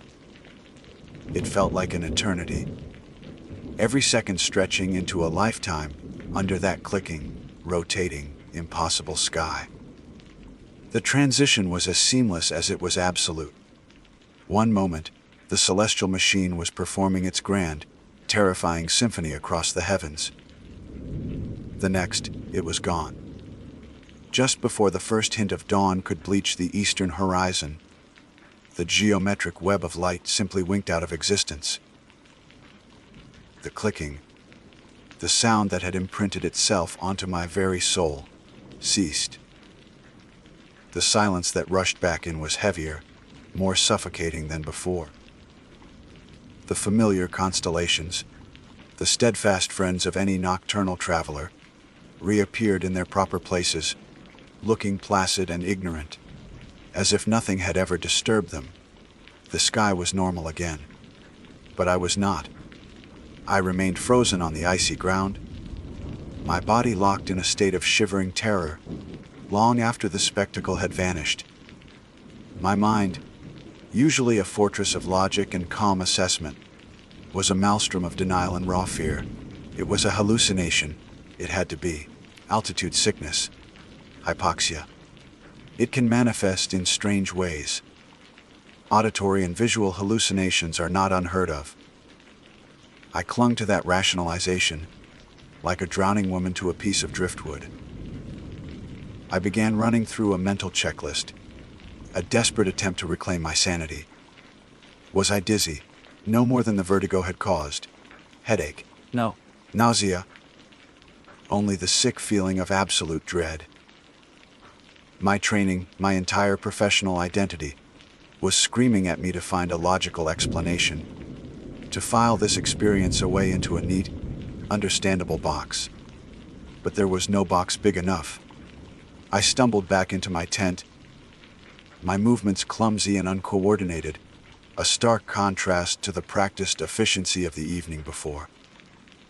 I zipped it shut, sealing myself in the flimsy nylon shell, as if it could protect me from the memory of that sky. Sleep was an impossibility.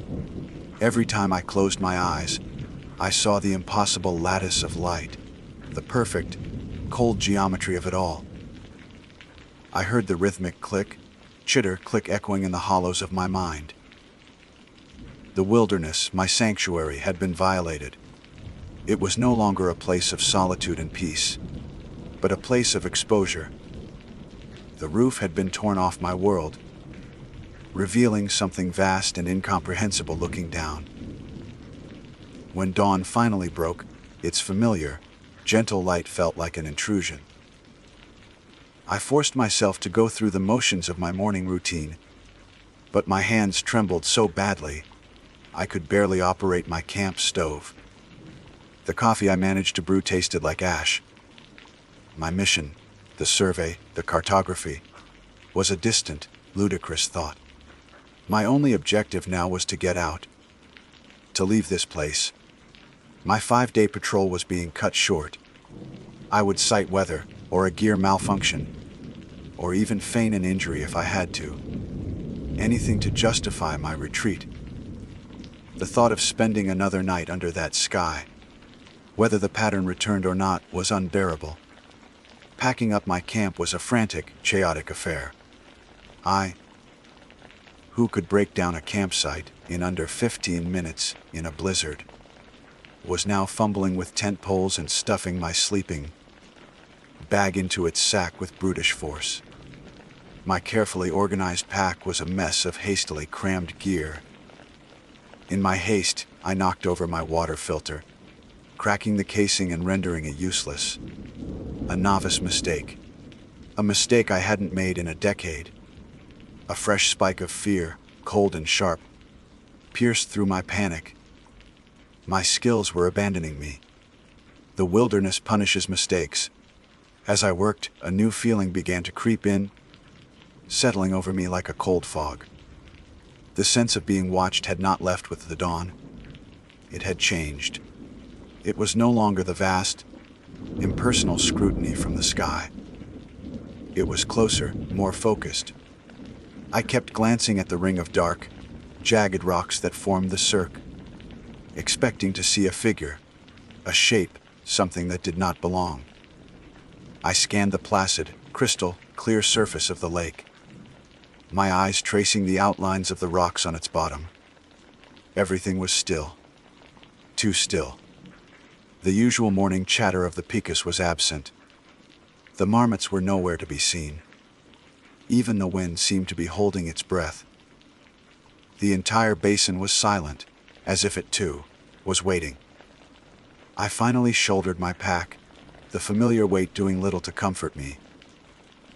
I took one last look at my campsite, ensuring I'd left no trace, a professional habit too deeply ingrained to be discarded even in my terror. My gaze fell upon the lake again. And then I saw it. In the center of the lake, submerged perhaps 10 feet below the impossibly clear water, was a pattern. Etched into the flat surface of a large, submerged boulder was a perfect circle, and within it, a complex geometric design of interlocking lines and triangles.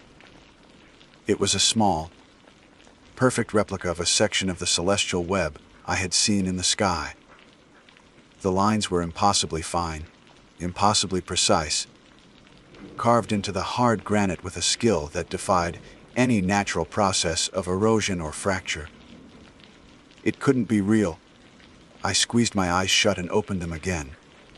It was still there, a sigil of alien geometry, resting calmly on the lake bed.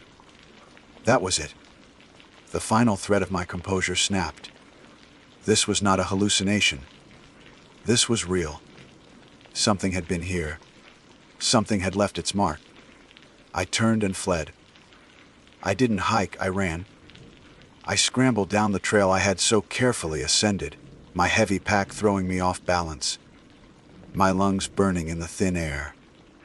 The professional ranger was gone, replaced by a terrified animal.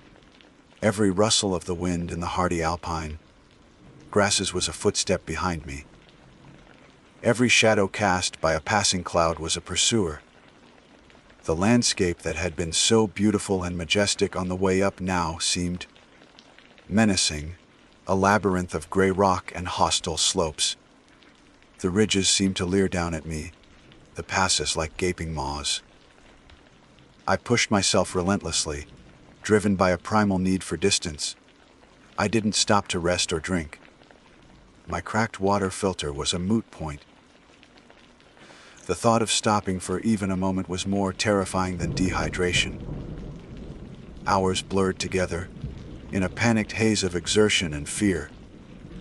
By late afternoon, I had descended back, below the tree line, the familiar sight of stunted pines and firs offering a flicker of hope. The air was thicker here, easier to breathe. But the silence was just as profound, just as unnerving. I finally allowed myself to stop, leaning heavily against the rough bark of a pine tree, gasping for breath. My legs felt like jelly, my heart still hammering a frantic rhythm against my ribs. I was miles away from the lake. I was safe. It was a lie, and I knew it. I closed my eyes, trying to calm the storm in my head.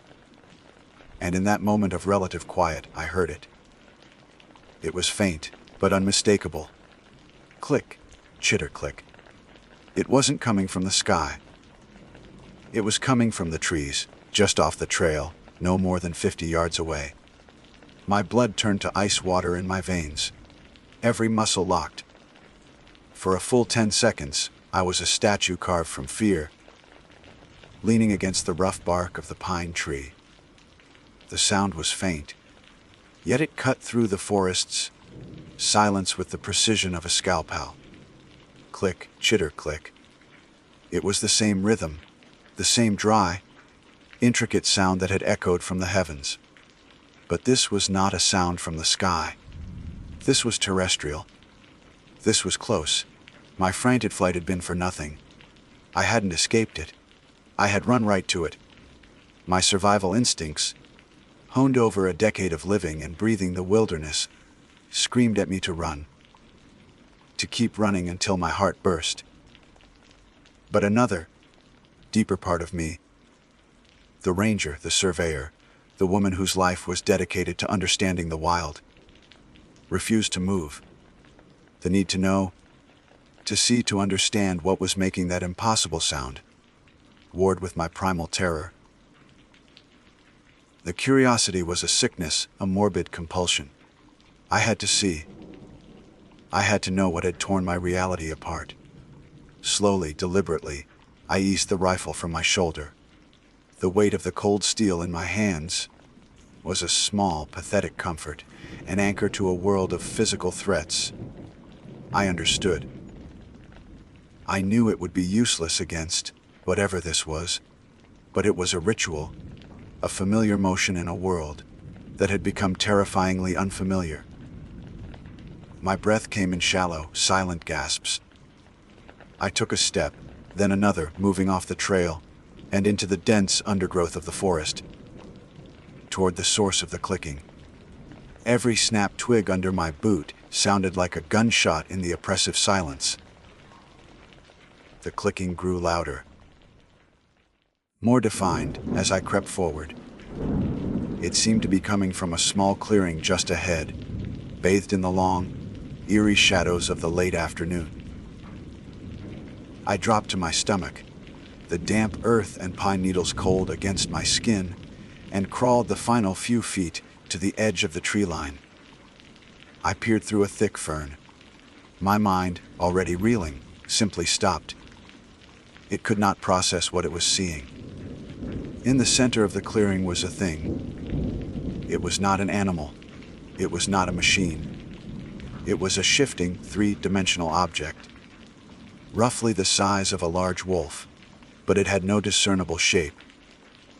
It was a mobile construct of impossible geometry, a chaotic yet structured amalgamation of intersecting planes, sharp angles, and fluid curves. It seemed to be made of pure shadow, a substance that didn't reflect the light but consumed it. It had no face, no limbs in the conventional sense, but appendages of shifting, geometric forms extended from its core. It was focused on a large, ancient fir tree. One of its appendages, a razor-thin, triangular plane, was touching the bark. As it moved, it emitted the click, chitter, click sound, and I watched, mesmerized in horror, as it etched a fine, perfect spiral into the tree's trunk. It was the same impossible precision I had seen on the rock in the lake. It wasn't attacking the tree. It wasn't feeding. It was cataloging. Surveying. It was doing my job, but on a level I could never comprehend. It was a cartographer of a different reality. I lay there, paralyzed, my brain refusing to accept the sensory information it was receiving. And then, a small, dry twig under my hand snapped. It was a tiny sound, but in the stillness of that clearing, it was a cataclysm. The clicking stopped. The thing froze. The shifting planes of its body stilled. And then it turned. It had no eyes, no head. But I felt its attention, its focus, lock onto my position with an intensity that was a physical force. The air grew cold, and the silence it left behind was more terrifying than the sound it had been making. For a heartbeat, we were locked in that tableau, the terrified primate hiding in the ferns and the alien geometer in the clearing. Then it moved. It didn't run or leap. It folded. The space between us seemed to bend and distort, and in an instant, it was no longer in the center of the clearing, but at its edge, mere feet from where I lay hidden. I didn't scream. The sound was trapped in my throat, a solid lump of pure terror. I scrambled backward. Crab, walking through the dirt and leaves, my rifle forgotten. The ranger was gone. The analyst was gone. There was only prey. I turned and ran, crashing blindly through the forest. The chase was a nightmare pulled from a fever dream. The creature didn't follow in a linear sense. I would glance over my shoulder and see nothing but trees, only to have it appear silently to my right, its form momentarily resolving from the shadows. I would duck under a low, hanging branch, and the clicking would sound from directly in front of me. It wasn't bound by the physical rules of my world. It was a living equation, and the forest was its chalkboard. My lungs burned. My legs were screaming. I ran with no destination in mind, only a desperate, animalistic need for escape. I burst through a thicket of tangled bushes and stumbled into a small, overgrown hollow. My foot caught on something, and I fell hard, sprawling onto the ground. My fall was broken by something soft and rotten. It was the tattered remains of an old canvas tent. I pushed myself up, my hands sinking into the decayed fabric. Before me was the ghost of a campsite, decades old. A rusted prospector's pan, a tin cup, and the skeletal remains of a mule, its bones scattered by scavengers. And next to it, half buried in the leaf litter, was a human skeleton. It was clad in the threadbare rags of what might have been a miner's clothing. One bony hand was outstretched, clutching a small, leather-bound book. A new sound drew my attention. The clicking. The creature was at the edge of the hollow, its form still and silent. It wasn't looking at me. Its faceless attention was fixed on the skeleton, on the old, forgotten tragedy. It was as if it had found a more interesting data point to analyze. I didn't question my luck. While the thing was distracted, I crawled away, moving backward, my eyes locked on the silent, shadowy form. I grabbed the small leather book from the skeleton's grasp, an instinctive, inexplicable act. And then I got to my feet and ran. I don't remember the rest of the hike. It exists in my memory only as a blur of green and brown, of pain and terror. I ran until I could no longer feel my legs, until my throat was raw. I burst out of the tree line and onto the gravel of the trailhead parking lot, just as the last light of day was failing. I collapsed onto the ground, the small, leather-bound book clutched to my chest, and the world went black. They found me there. My official report cites severe dehydration, exhaustion, and the probable effects of high-altitude cerebral edema. They explained away my frantic, incoherent babbling about clicking sounds and impossible lights in the sky as hallucinations brought on by my condition. I was placed on extended medical leave. I never went back. I couldn't. The wilderness was no longer my sanctuary. It was a place where the walls of reality were thin. I live in the city now. I traded the profound silence of the mountains for the constant, meaningless drone of traffic and sirens. I can't stand the quiet. In the silence, I can almost hear it. Faint, distant. Click, chitter, click. I never told anyone about the prospector's journal I took. Most of the pages were ruined by moisture, but a few entries were just barely legible. The last one, dated 1888, read, "The song from the stars has followed me down from the high places. It is making new maps on the trees. I think I will watch it work." I never found any official explanation for what I saw. No astronomical phenomena, no secret military tests. But sometimes I browse online forums for missing persons, for strange stories from the backcountry. The Uinta, Wasatch, Cache National Forest has its share of them. Hikers who walk into the woods and are never seen again.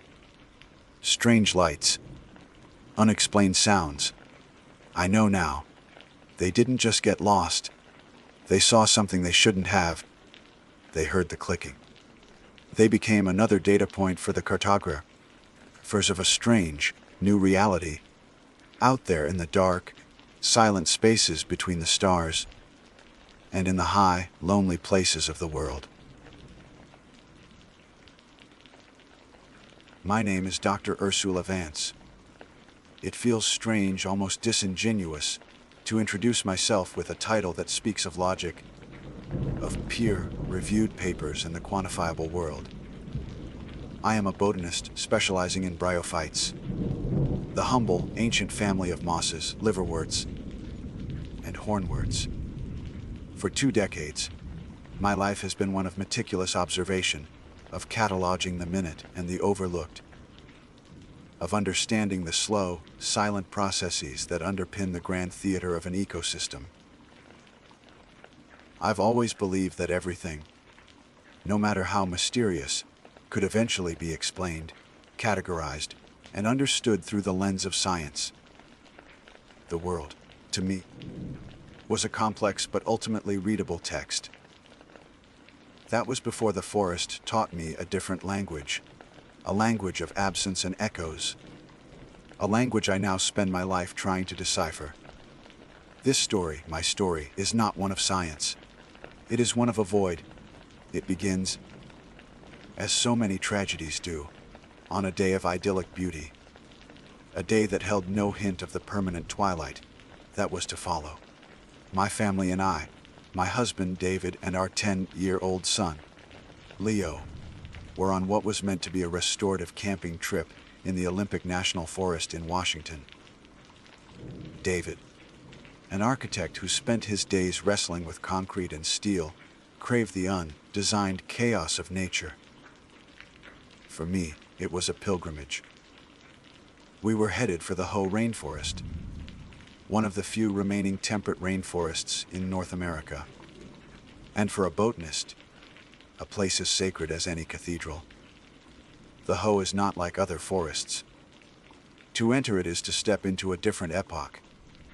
The air itself feels ancient, heavy with moisture and the scent of damp earth, decaying wood and living green. It's a world perpetually draped in mist, a soft, gray filter that mutes the light and swallows sound. The giants are the Sitka spruce and western hemlock, trees that have stood for centuries.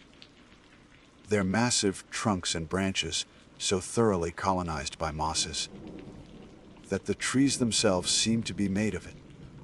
Everything is draped in green velvet.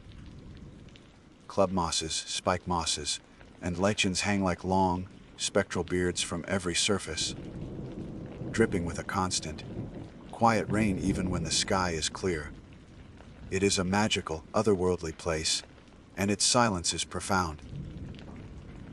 It's not an empty silence, but a full one, thick and absorbent, as if the sheer weight of all that living moss dampens the very air. Leo was enchanted. At 10, he was a whirlwind of pure energy, a boy whose spirit was too large for the confines of our suburban home.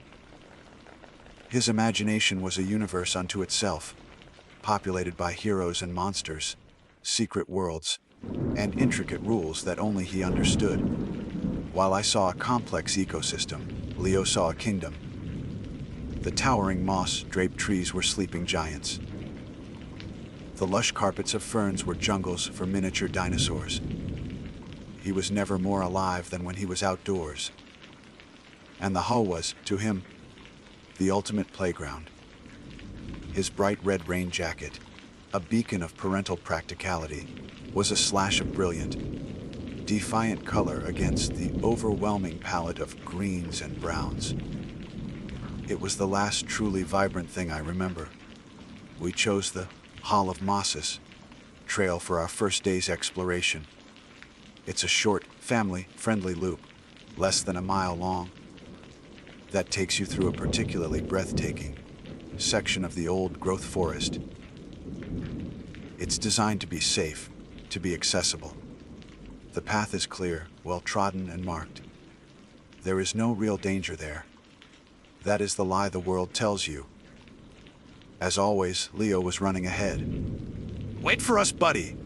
David called out, his voice a warm, gentle anchor in the misty air. Leo just laughed, the sound bright and clear before it was seemingly absorbed by the mossy walls around us. You guys are too slow. I want to see the giants. I smiled. I wasn't worried. His excitement was infectious, and the trail was, as I said, simple. It looped. There was nowhere to get lost. We could still hear his sneakers pounding on the damp earth. Just around the next bend, a gentle curve in the path flanked two colossal maples whose branches, heavy with moss, formed a natural archway. He was only ever out of sight for a moment, a handful of seconds, the time it takes to draw a breath and let it out again. He rounded that bend, his red jacket disappearing behind the curtain of green. I remember turning to David, pointing out a particularly fine specimen of Isa, myoceroids cascading down a fallen log. He feigned interest, the way he always did when I slipped into my professional world, a loving, patient indulgence that I cherished. We walked on, our pace unhurried, the silence settling back in, now broken only by the drip of water and the soft crunch of our own footsteps. When we rounded the bend ourselves, perhaps 15 or 20 seconds later, the trail stretched out before us empty. It didn't register at first. The mind is slow to accept the impossible. I expected him to jump out from behind a tree, roaring like one of his imaginary monsters. Leo, I called, my voice still light, playful. The silence that answered was different. It was no longer peaceful. It was hollow, empty. Leo. David's voice was sharper now, the edge of parental command cutting through the mist. This isn't funny? Still nothing. The knot of fear that every parent carries, deep within them, began to tighten in my stomach. It was a cold, physical sensation. We walked faster, our eyes scanning the dense undergrowth on either side of the trail. The ferns were waist-high, a sea of green that could easily hide a crouching 10-year-old. But there was no flash of red, no movement. Leo, answer me, right now, I shouted. And this time my voice was shrill, ugly with a panic I could no longer suppress. It felt like the forest itself was mocking me, taking my desperate cry and smothering it in a blanket of moss. My voice didn't echo, it just died instantly. We began to search in earnest, calling his name over and over, our voices growing hoarse.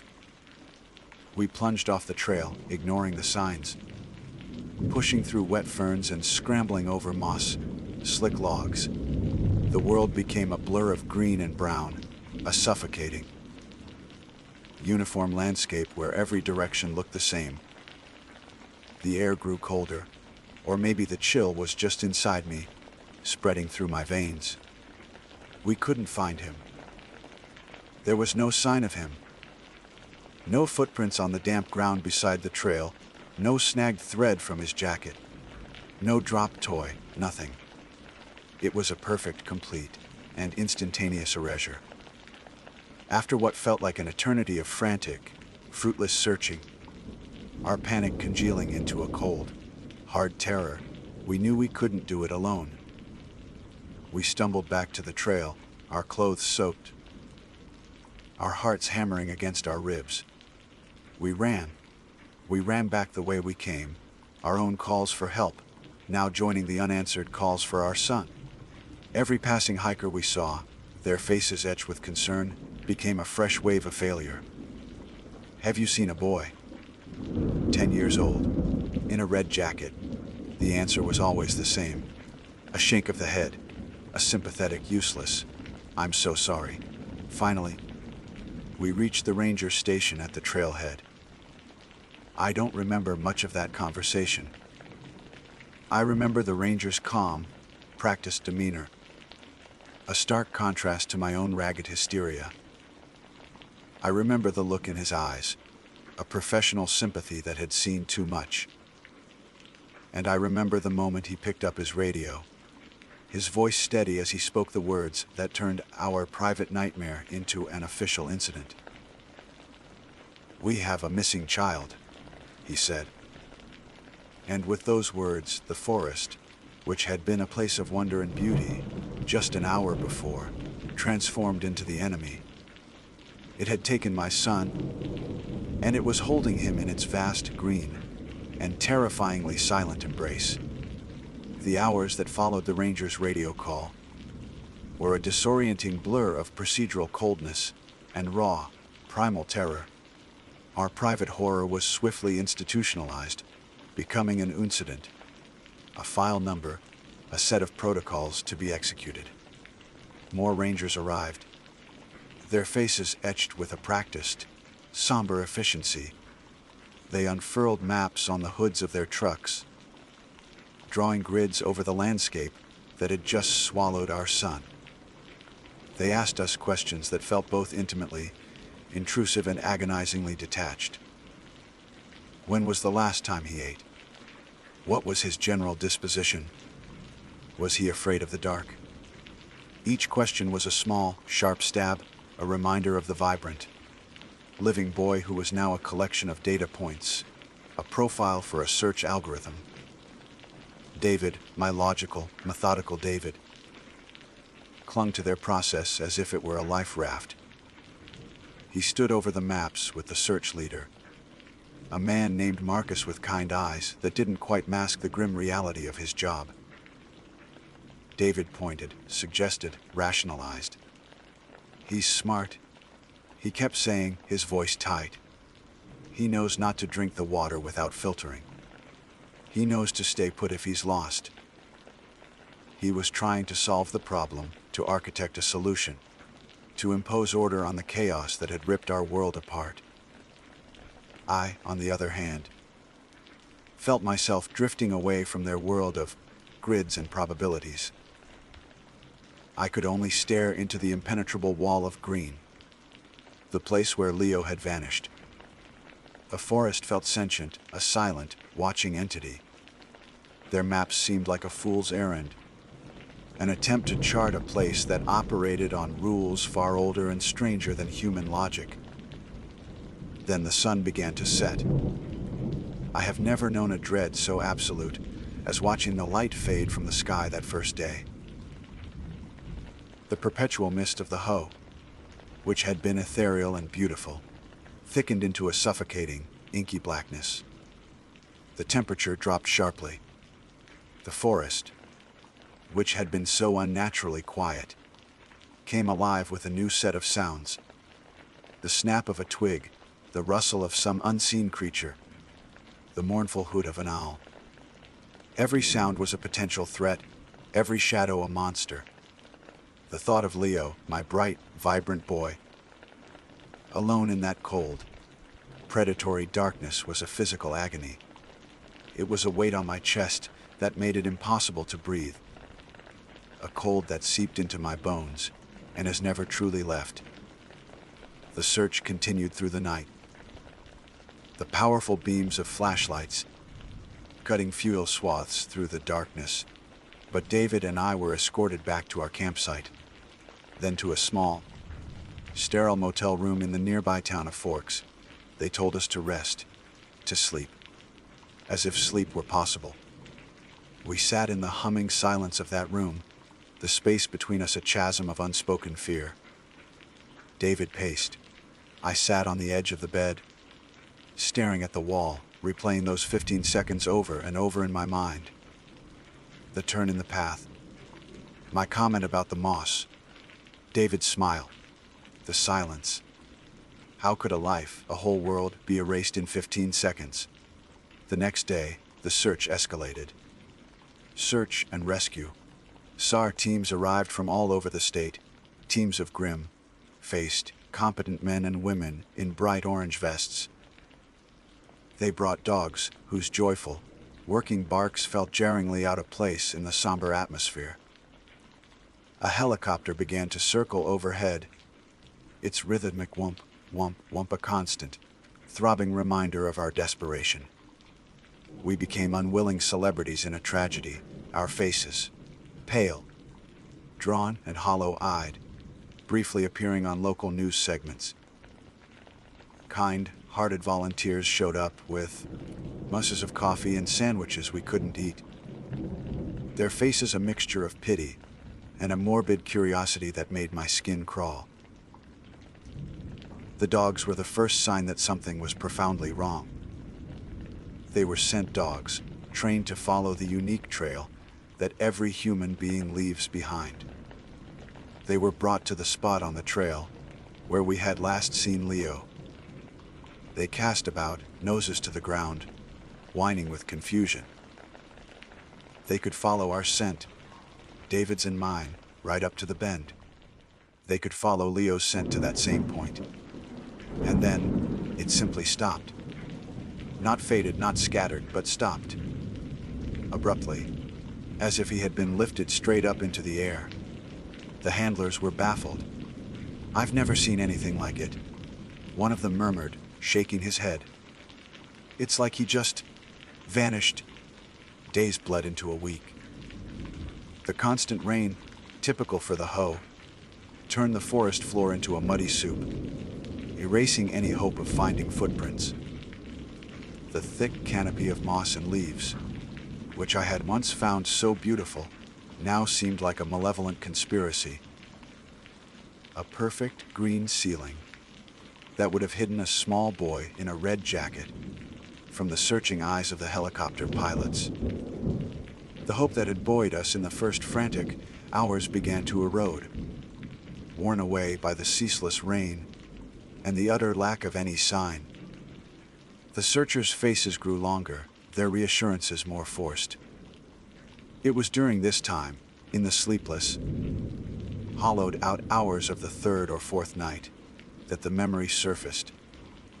It came to me not as a flash of insight, but as a slow, creeping chill. The night before he disappeared, tucked into his sleeping bag in our tent, the rain pattering softly on the nylon, Leo had told me something. His voice was a sleepy whisper, full of the unshakable conviction of childhood. "I made a new friend today, Mommy." "Oh yeah," I had murmured, my mind already half on the next day's plans. "Who's that?" "I don't know his name," he'd said. "He's really tall and skinny, and he's all made of moss and leaves and sticks." I'd smiled in the darkness.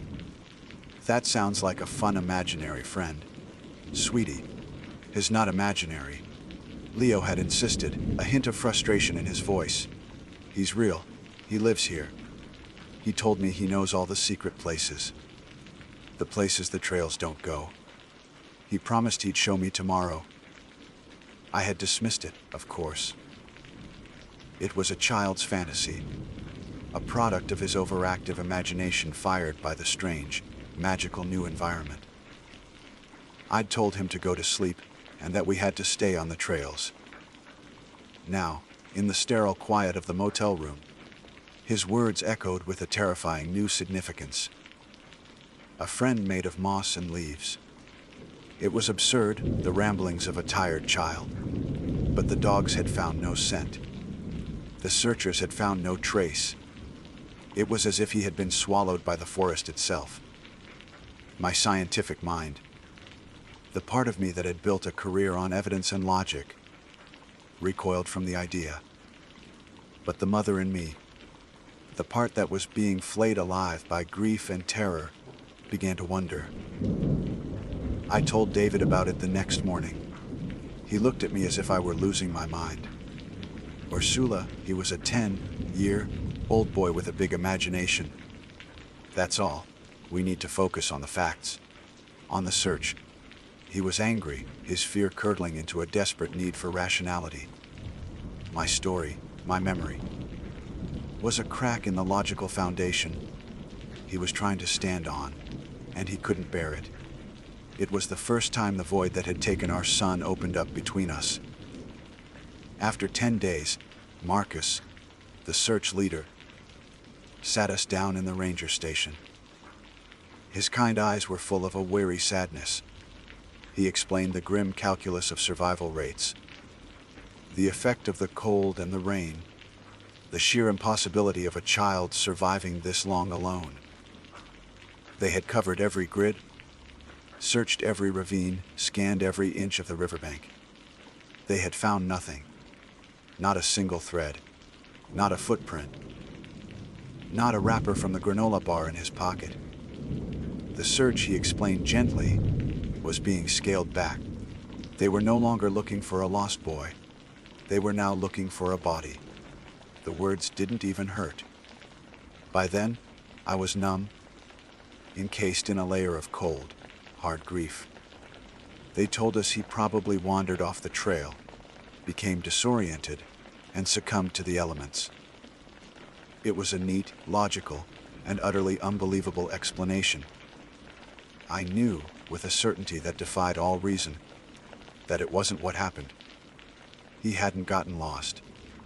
He hadn't succumbed to anything. He had kept an appointment. He had gone with his new friend, the one made of moss and leaves, to see the secret, hidden places of the forest. The drive back from the forest that day was a journey into a new kind of quiet. The silence in the car was heavier, sharper than the silence of the woods. David gripped the steering wheel, his eyes fixed on the road, but I knew he wasn't seeing it. He was lost in the cold, hard world of facts, a world where our son had wandered, gotten lost, and succumbed to the elements. It was a logical explanation, a tragedy that could be processed and categorized. For him, it was a sad, closed chapter. For me, it was an unacceptable lie. My mind was a fever swamp of moss and leaves and a promised secret. This wasn't an ending. It was a terrifying transformation. Our house no longer felt like a home. It had become a museum to Leo's memory. His room was left untouched. dinosaur toys arranged on his desk, a favorite book left open, waiting for him to return. But the silence here was different. It wasn't peace. It was a profound absence. The sound of his laughter, the thud of his running feet, the shouts from the backyard, all gone, leaving a vacuum that amplified his non-existence. The chasm that had opened between David and me in that cheap motel room widened into an impassable canyon. He needed to grieve in the way the world understood. He wanted a memorial service, therapists, the hollow promise of moving on. A phrase I grew to despise with every fiber of my being. Moving on meant accepting their version of events, accepting that Leo was gone. I couldn't. I clung to the memory of his last words to me. They became my only truth. A friend made of moss and leaves. I tried to bring it up with David one more time, late one night in the darkness of our bedroom. He got out of bed and flipped on the light, his eyes a mask of pain and anger. "Stop it, Ursula," he said, his voice trembling. "He's gone. Making up these fantasies isn't helping. It's just making you crazy." I never spoke of it to him again. It became my secret, my horrifying, private faith. While he tried to piece his life back together with logic and reason, I descended further into the mystery. My life as a botanist crumbled. I could no longer look at mosses and ferns through a microscope without seeing Leo's face, without imagining a tall, thin figure built from their fronds. My research, once the center of my world, seemed meaningless compared to the one burning question: what took him? So, I began a new kind of research. I abandoned scientific journals for folklore, mythology, and the forgotten oral histories of the Pacific Northwest's indigenous tribes. I spent hours in libraries and deep in the archives of the internet, searching for stories of strange disappearances in national parks, cases written off as accidents or animal attacks. What I found chilled me to the bone. I discovered dozens of eerily similar accounts, stories of children who vanished from trays when campsites without a trace, old tales of guardians or spirits of the forest, non-human entities that would sometimes guide the lost to safety, but other times would lead them away to places they could never be found. I read about the Siatko, or Stick Indians, of Quileute legend, forest beings who could mimic human voices and lure people deep into the woods. The scientist in me screamed that it was all just narrative, stories made to explain the unexplainable. But the mother in me saw a terrifying pattern, a truth hiding in the shadows of myth. The years passed. The grief never faded. It just changed shape. It became a permanent part of me, an invisible organ I could always feel. David and I eventually separated. The silence between us was too heavy to bear. He moved to another city, seeking a fresh start. I don't blame him. He deserved peace. But I knew I would never find it until I understood. I resigned from my university professorship, leaving my old life behind. With my savings, I bought a small, rustic cabin on the edge of the Olympic National Park, not far from the Hoh rainforest. Here, I was no longer a scientist. I was a watcher, a listener. I spent my days hiking, not for recreation, but for surveillance. I studied old maps, spoke to locals whose families had lived there for generations, collecting scraps of stories and dismissed warnings. And every year, on the anniversary of his disappearance, I perform my ritual. I drive to the Hoh, put on his bright red raincoat, now small and faded, and I walk the Hall of Moss's trail. I don't go to weep or to mourn. I go with a sliver of terrible, trembling hope. I go to listen. 10 years after he left me at that bend, I went back. The forest was unchanged, an eternal kingdom of green and silence. I walked slowly, my heart pounding with that familiar mix of dread and anticipation. I reached the spot, the bend in the path where my world had fractured. I stopped and closed my eyes, letting the immense, weighted silence of the how envelop me. "Leo," I whispered. His name was instantly swallowed by the moss, just as it always was. I waited, expecting nothing, and then I heard it. It wasn't the wind in the leaves or the drip of water from a branch. It was something else. A faint, distant laugh, as if from another world. It was the laugh of a boy, but it was interwoven with another sound, a sound like rustling leaves and snapping twigs, an echo that was both intimately familiar and utterly alien. My eyes snapped open. My heart seized in my chest. I stared deep into the dense woods, and for a fraction of a second I thought I saw it. A flicker of movement at the edge of my vision. A shape, tall and thin, composed of the greens and browns of the forest itself. It stood motionless behind a giant spruce before it seemed to recede, melting back into the shadows. Tears streamed down my face, but they were no longer tears of grief. They were tears of terrible understanding. They were right that the search was over, but I knew what they didn't. I knew he wasn't lost. He wasn't dead. He was here. He was with his new friend in the secret, hidden places of the forest. He had become a part of the green, silent magic of the Ha forever. And I knew I would return every year, not to find him, but to visit him in his new home, in this eternal, green silence. My name is Rowan Hayes. To those in the long-distance hiking community, my name might carry a whisper of recognition. I'm not famous, not by any stretch, but I am dedicated. I've left my boot prints on the entirety of the Appalachian Trail, endured the punishing heat and stark beauty of the Pacific Crest Trail, and navigated the rugged, untamed spine of the continent on the Continental Divide Trail, completing the Triple Crown of American hiking isn't just a hobby for me. It's a fundamental part of who I am. It has forged me, taught me resilience, and instilled in me a profound respect for the wilderness. I understand its moods, its dangers, and its unwritten laws. I know how to read the clouds, how to find water where there seems to be none, and how to feel the subtle shift in the air that signals a coming storm.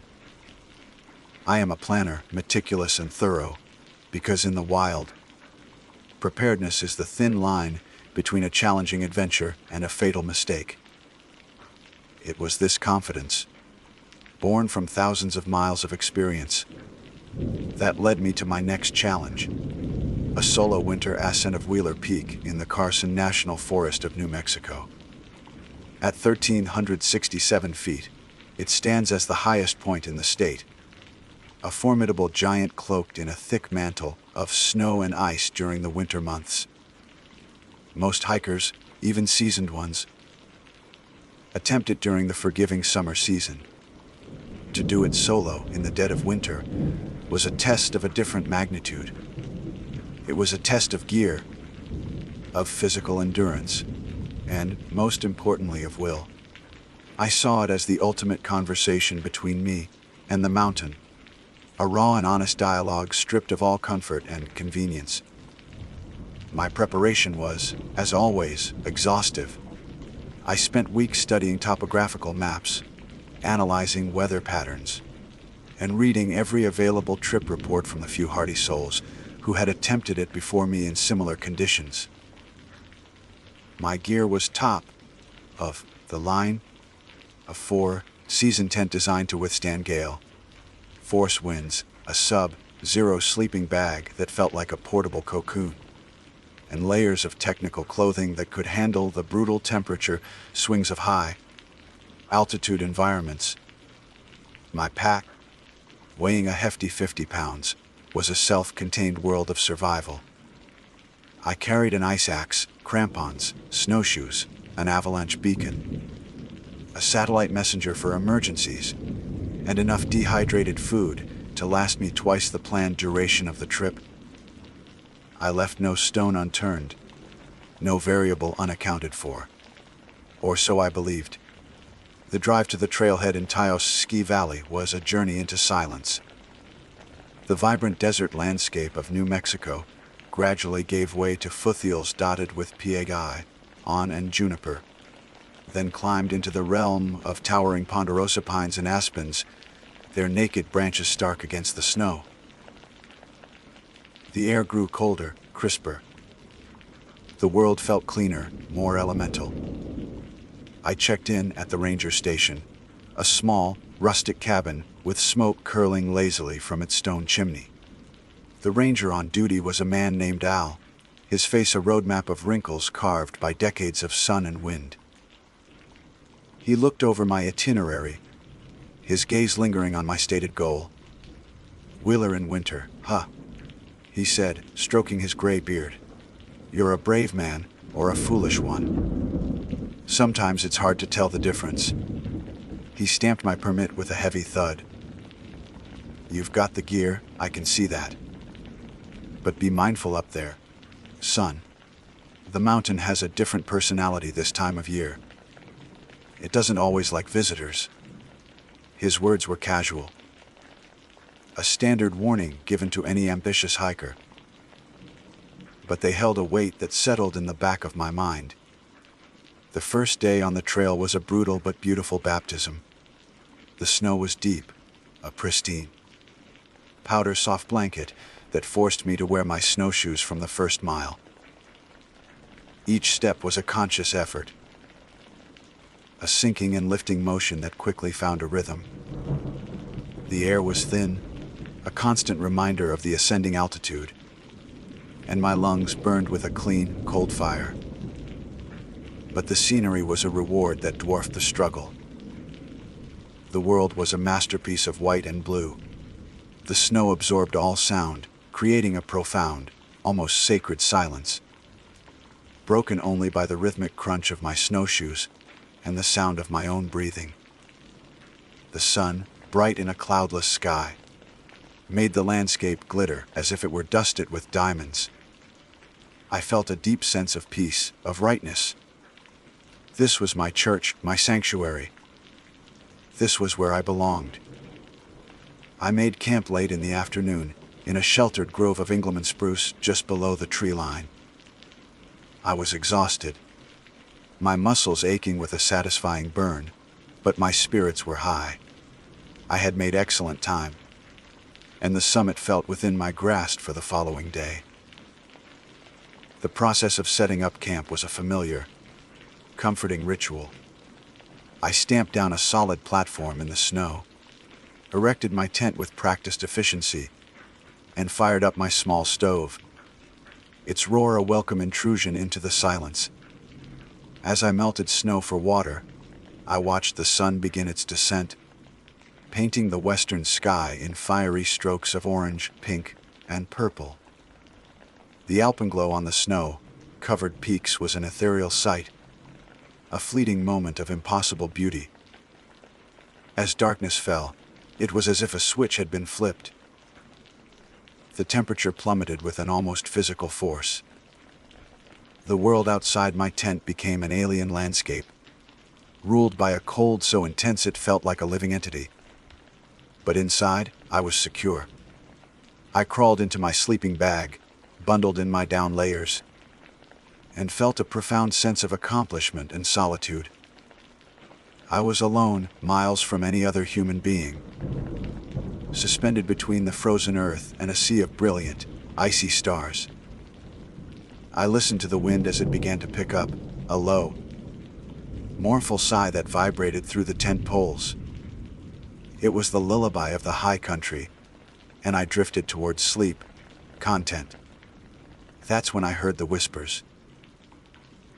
At first I was so faint I was certain I had imagined it. A phantom sound born of fatigue, and the monotonous moan of the wind. But it persisted. It wasn't the wind. The wind was a deep, bass note. This was a high, sibilant counterpoint. It was a chorus of faint, dry rustles, like the sound of dead leaves skittering across frozen ground, except there were no leaves here, only feet of snow.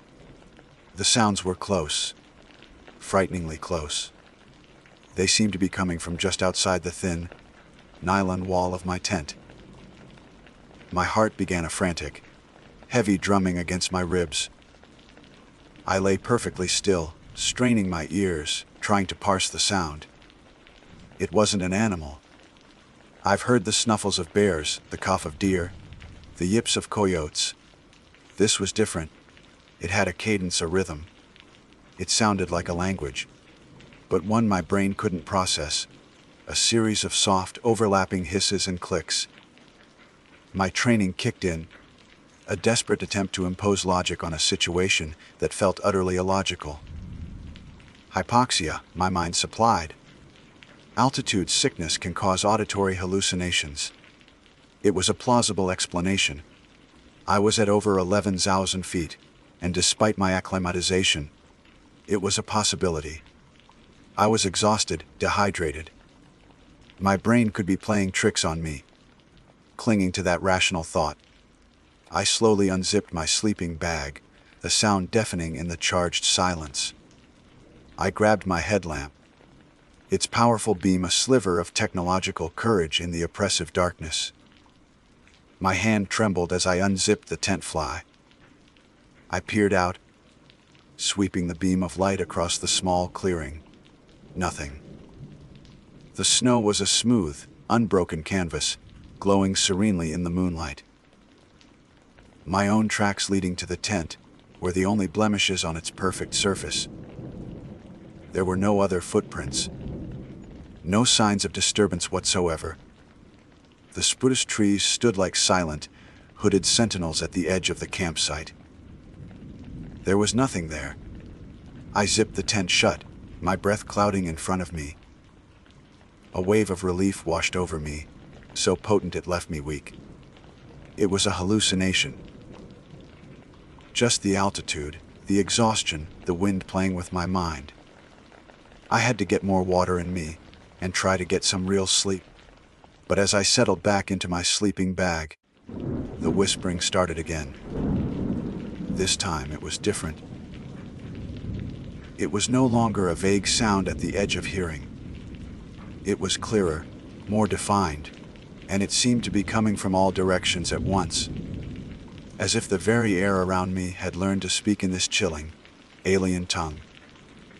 And this time, I knew with a certainty that sank into my bones like the cold itself, I was not alone. The certainty that I was not alone was a horrifyingly calm realization.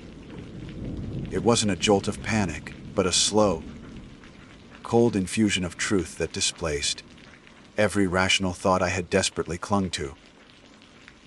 The frantic drumming of my heart subsided, replaced by a heavy, leaden beat that seemed to echo in the crushing silence between the whispers.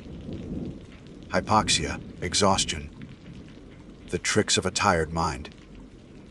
All these comfortable explanations evaporated like breath in the frigid air, leaving behind the naked, terrifying reality of my situation. My training, my thousands of miles of experience, had prepared me for blizzards, for bear encounters, for broken bones and sudden storms. It had not prepared me for this. I was an expert in a world governed by the laws of physics, but I had a sinking feeling I had stumbled into a place where those laws no longer applied. I remained motionless, a statue of flesh and bone, wrapped in down feathers, my entire being reduced to a single function: listening. The whispers continued their insidious chorus, a dry, sibilant tapestry of sound woven into the moan of the wind. They were not directed at me, but simply around me, as if I were an insignificant rock in the middle of their ancient, incomprehensible conversation. The language, if it could be called that, was a cascade of soft clicks, guttural hisses, and long, drawn-out sibilants that felt like they could strip the warmth from the air. There was an intelligence to it, a clear pattern and cadence that my mind tried and failed to grasp, like trying to read a book written in pure static.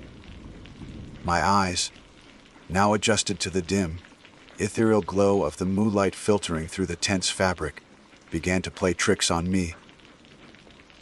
Or perhaps they were finally starting to see the truth.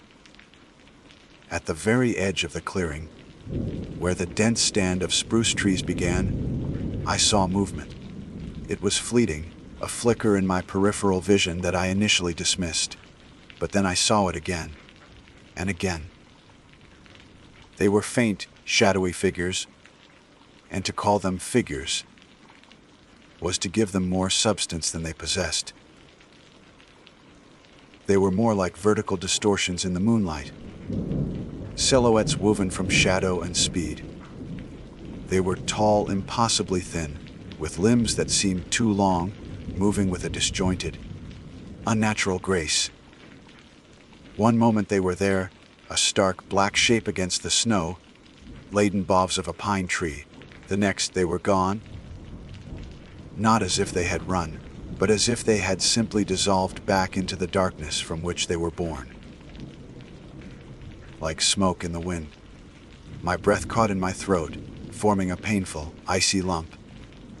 I was terrified, but it was a new kind of terror. It wasn't the adrenaline-fueled fear of a physical threat. It was a deep, paralyzing dread, a primal horror that bypassed all my survival instincts and went straight for my soul. My body was frozen, unable to move, unable to even tremble. My ice axe, my bear spray, the satellite messenger that was my lifeline to the outside world.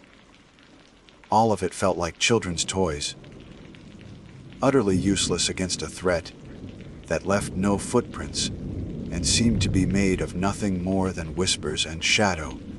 They began to circle my camp. Their movements were unnervingly fast and fluid, yet jerky, as if they were frames in a film reel that were slightly out of sequence.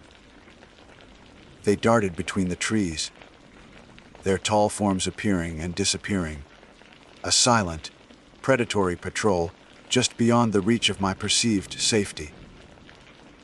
They never crossed the invisible boundary into the clearing I had stamped out for my tent, yet their presence felt like a tightening noose. With each pass, the whispers seemed to grow more insistent, the clicks and hisses rising in pitch and intensity, boring into my skull. Then, one of them stopped.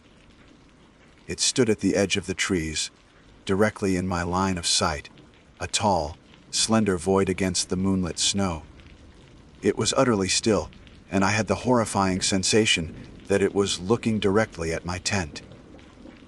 I couldn't see a face, no eyes, no features at all, but I could feel its attention on me, a palpable pressure against the thin nylon wall.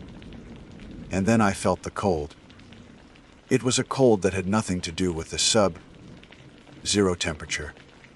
The air in my tent, which had been warmed by my body heat, suddenly felt frigid. But this was more than that. It was a profound, soul-chilling cold that seemed to emanate directly from the figure. It was a cold of utter emptiness, of ancient loneliness, of a place where no life or warmth could ever exist.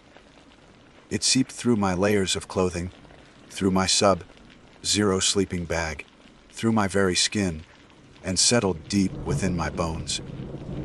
It was a cold that felt like despair.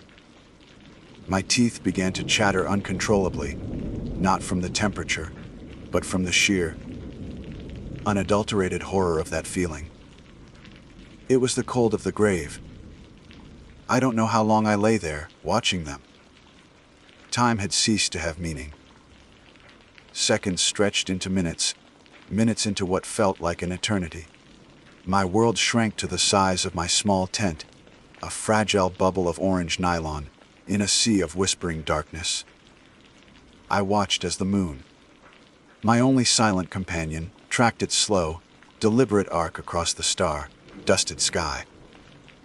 The figures continued their silent, ceaseless vigil, their forms flitting in and out of existence at the edge of my camp, their whispers a constant, maddening soundtrack to my terror. I felt like a specimen under a microscope, observed by beings so alien and ancient that my existence was of no more consequence to them than that of an ant. My mind, in a last-ditch effort to preserve its sanity, began to fracture. I thought of my life back home, of warm coffee and crowded streets, of the mundane, beautiful safety of the world I knew. It all felt like a distant dream, a life lived by someone else. The only reality was the cold, the whispers, and the circling shadows. I felt a profound sense of intrusion, the crushing weight of Al the Ranger's words. The mountain has a different personality this time of year. It doesn't always like visitors. I was a trespasser here. I had blundered into a sacred place, a domain that was not meant for human eyes, and I had seen the landlords. Just as I felt the last vestiges of my composure beginning to crumble, I noticed a subtle shift in the quality of the light. The absolute, impenetrable black of the eastern sky was softening, bleeding into a deep, bruised purple. Dawn was coming. As the first faint hints of light began to touch the sky, the figures began to fade. They didn't retreat, they simply became more transparent, their shadowy forms thinning like mist in the morning sun. The whispers, which had been a constant torment for hours, began to recede, their sibilant edges softening, until they were once again indistinguishable from the sound of the wind sighing through the pines. The figure that had been watching my tent was the last to go. It lingered for a moment, a final, chilling silhouette against the growing light. And then it too dissolved into nothingness. And then there was silence. A complete and total silence that was somehow more terrifying than the whispers had ever been. The forest was still. The wind had died down. There was no sound at all. I didn't attempt to summit Wheeler Peak. The thought was laughable, a ludicrous ambition from a different lifetime. As soon as the sun's first rays crested the distant peaks, bathing the landscape in a cold, golden light, I moved. My actions were frantic, clumsy. I didn't bother to make breakfast or coffee. I shoved my sleeping bag, my stove, my entire world into my pack with trembling, uncoordinated hands. My only thought, my only primal urge, was to flee. I strapped on my snowshoes, shouldered my pack, and got out of there as fast as my legs could carry me, never once looking back at the silent, haunted grove of trees. The retreat from that cursed grove was not a hike. It was a flight for my life, fueled by a terror so profound. It eclipsed all physical exhaustion. Every snap of a twig, every gust of wind that rustled the snow, heavy branches of the pines, sent a fresh jolt of adrenaline through my system. I didn't dare look back. The image of those silent, shadowy figures was seared onto the inside of my eyelids, and I had a suffocating fear that, if I turned, I would see them following me, gliding effortlessly over the snow in the bright morning sun. The silence they had left behind was a vacuum, and my mind rushed to fill it with imagined horrors. The beautiful, pristine wilderness that had been my sanctuary, just the day before had transformed into a place of profound menace. Every tree seemed to be watching, every shadow seemed to hold a lurking form. My snowshoes, which had felt like natural extensions of my feet on the way up, now felt like clumsy, leaden weights. I stumbled constantly, my breath coming in ragged, panic gasps that burned in my lungs. The 50-pound pack, my meticulously planned world of survival, was now a monstrous burden, trying to drag me back down into the snow, back towards the things that whispered in the dark. Several times, I fell hard, my face plunging into the cold, soft powder. And in those moments of stillness, a new fear would grip me. The fear that the whispers would start again, right beside my ear. Each time, I scrambled back to my feet with a desperate, primal urgency, my heart hammering against my ribs like a trapped bird. The miles back to the trailhead were the longest of my life. The sun climbed higher in the sky, its warmth doing nothing to dispel the soul. Deep cold that had taken root in my bones. It was a cold that I knew would never truly leave me. Finally, after what felt like an eternity of panicked flight, I saw it through the trees. The glint of sunlight off a car windshield. The parking lot. Civilization. A sob of pure, unadulterated relief escaped my lips. I practically ran the last 100 yards, collapsing against the cold metal door of my truck. My hands were shaking so violently that it took me 3 attempts to get the key into the lock. The moment I was inside, doors locked. I was overwhelmed by a wave of nausea and dizziness. I leaned my forehead against the steering wheel, the plastic cold against my skin, and just breathed.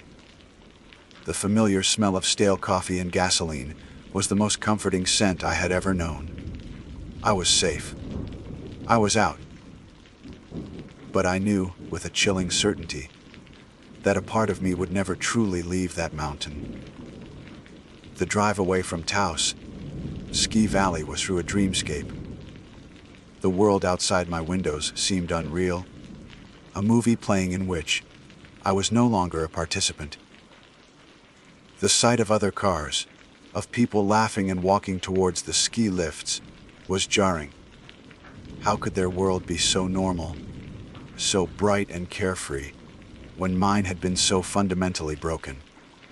They were living in a reality I no longer fully belonged to. I had to stop at the ranger station to sign out. It was procedure, a rule I had never once thought of breaking. As I walked towards the small cabin, I felt a crippling sense of dread. What could I possibly say? Al was on duty again, a steaming mug of coffee in his hands. He looked up as I entered, his eyebrows raising slightly in surprise. "Hayes, you're back early," he said, his voice neutral. "Decided Wheeler was a bit much for you after all." I opened my mouth to speak, but no words came out. What could I tell him? That I was chased off the mountain by whispering shadow, like creatures that left no footprints. That I had felt a cold that stole the very essence of life. He would think I was insane, suffering from a severe case of altitude sickness, or worse, making it all up. The story was too monstrous, too far outside the bounds of shared human experience. To speak it aloud would be to give it a reality I wasn't ready to face. The weather. I finally managed, my voice a hoarse croak. The forecast. I didn't like the look of it. It was the lamest, most pathetic excuse a hiker of my experience could possibly offer, and we both knew it. The sky outside was a brilliant, cloudless blue. Al looked at me for a long moment, his gaze sharp and penetrating. He looked past my words, past my feeble excuse, and seemed to see the raw, undiluted terror that was still clinging to me like a shroud.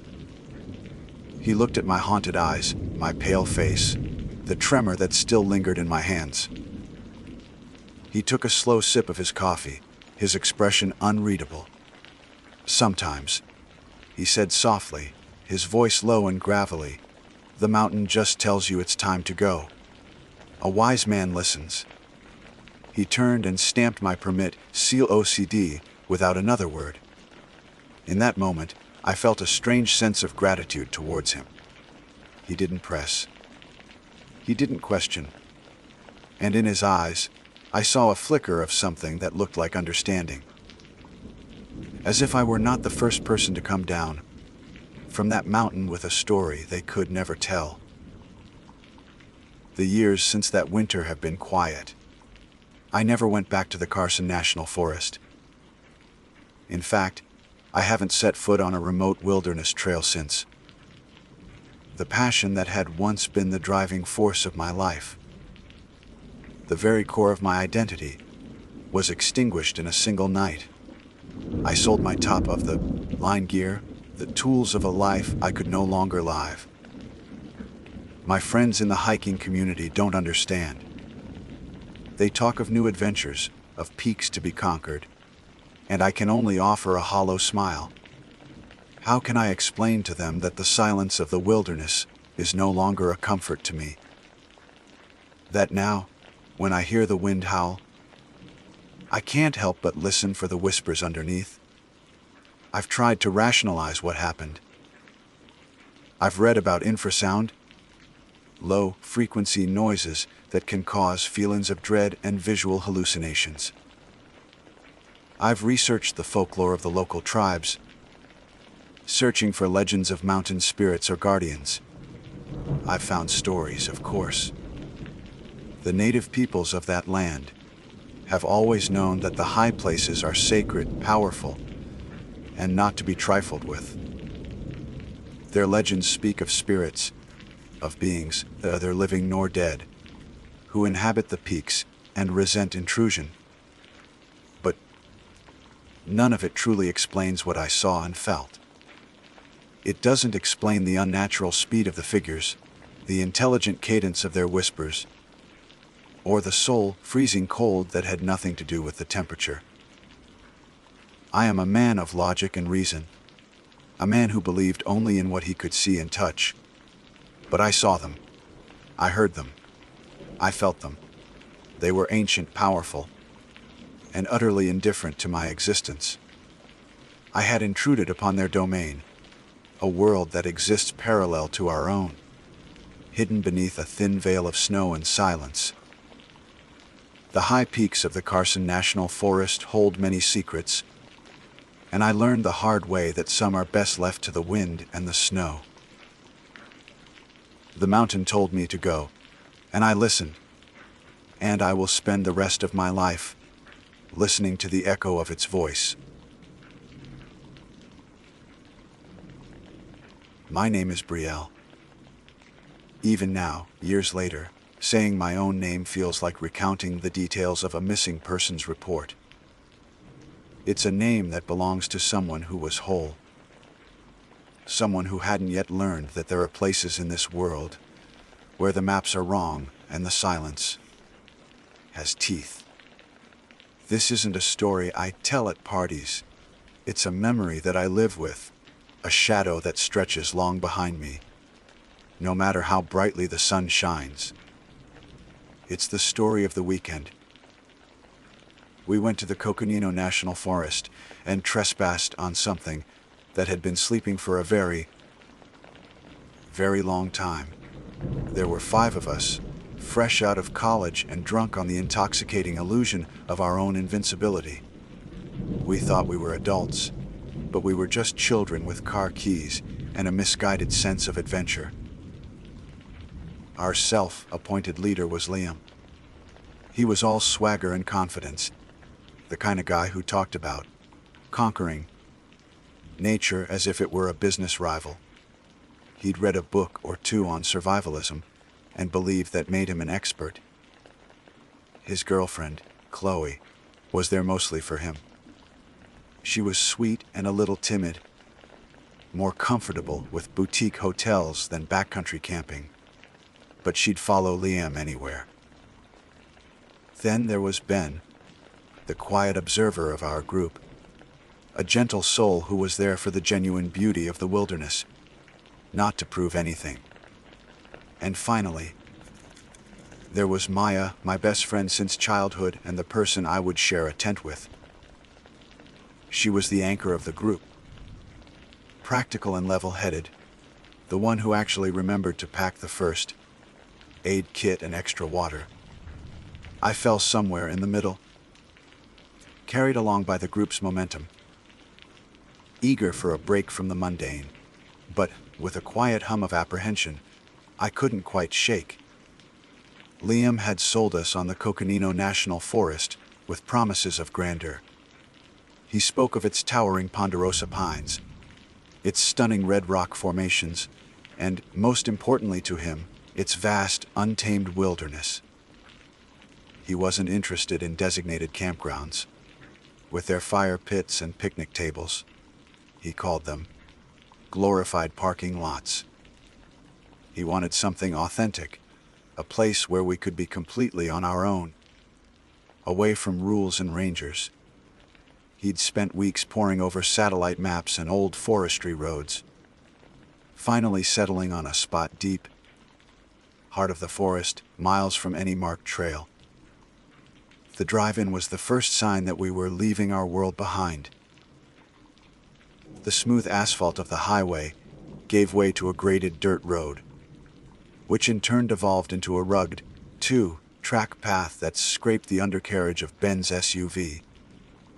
The towering pines closed in around us, their dense canopies blocking out the harsh Arizona sun and plunging the forest floor into a perpetual twilight.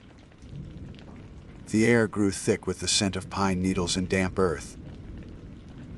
It was beautiful, but it was an imposing, almost suffocating beauty. We were about an hour down this rugged track when we saw him. A park ranger was parked on the side of the road, leaning against his truck. He was an older man, his face a road map of wrinkles carved by years under the sun, his eyes a pale, piercing blue.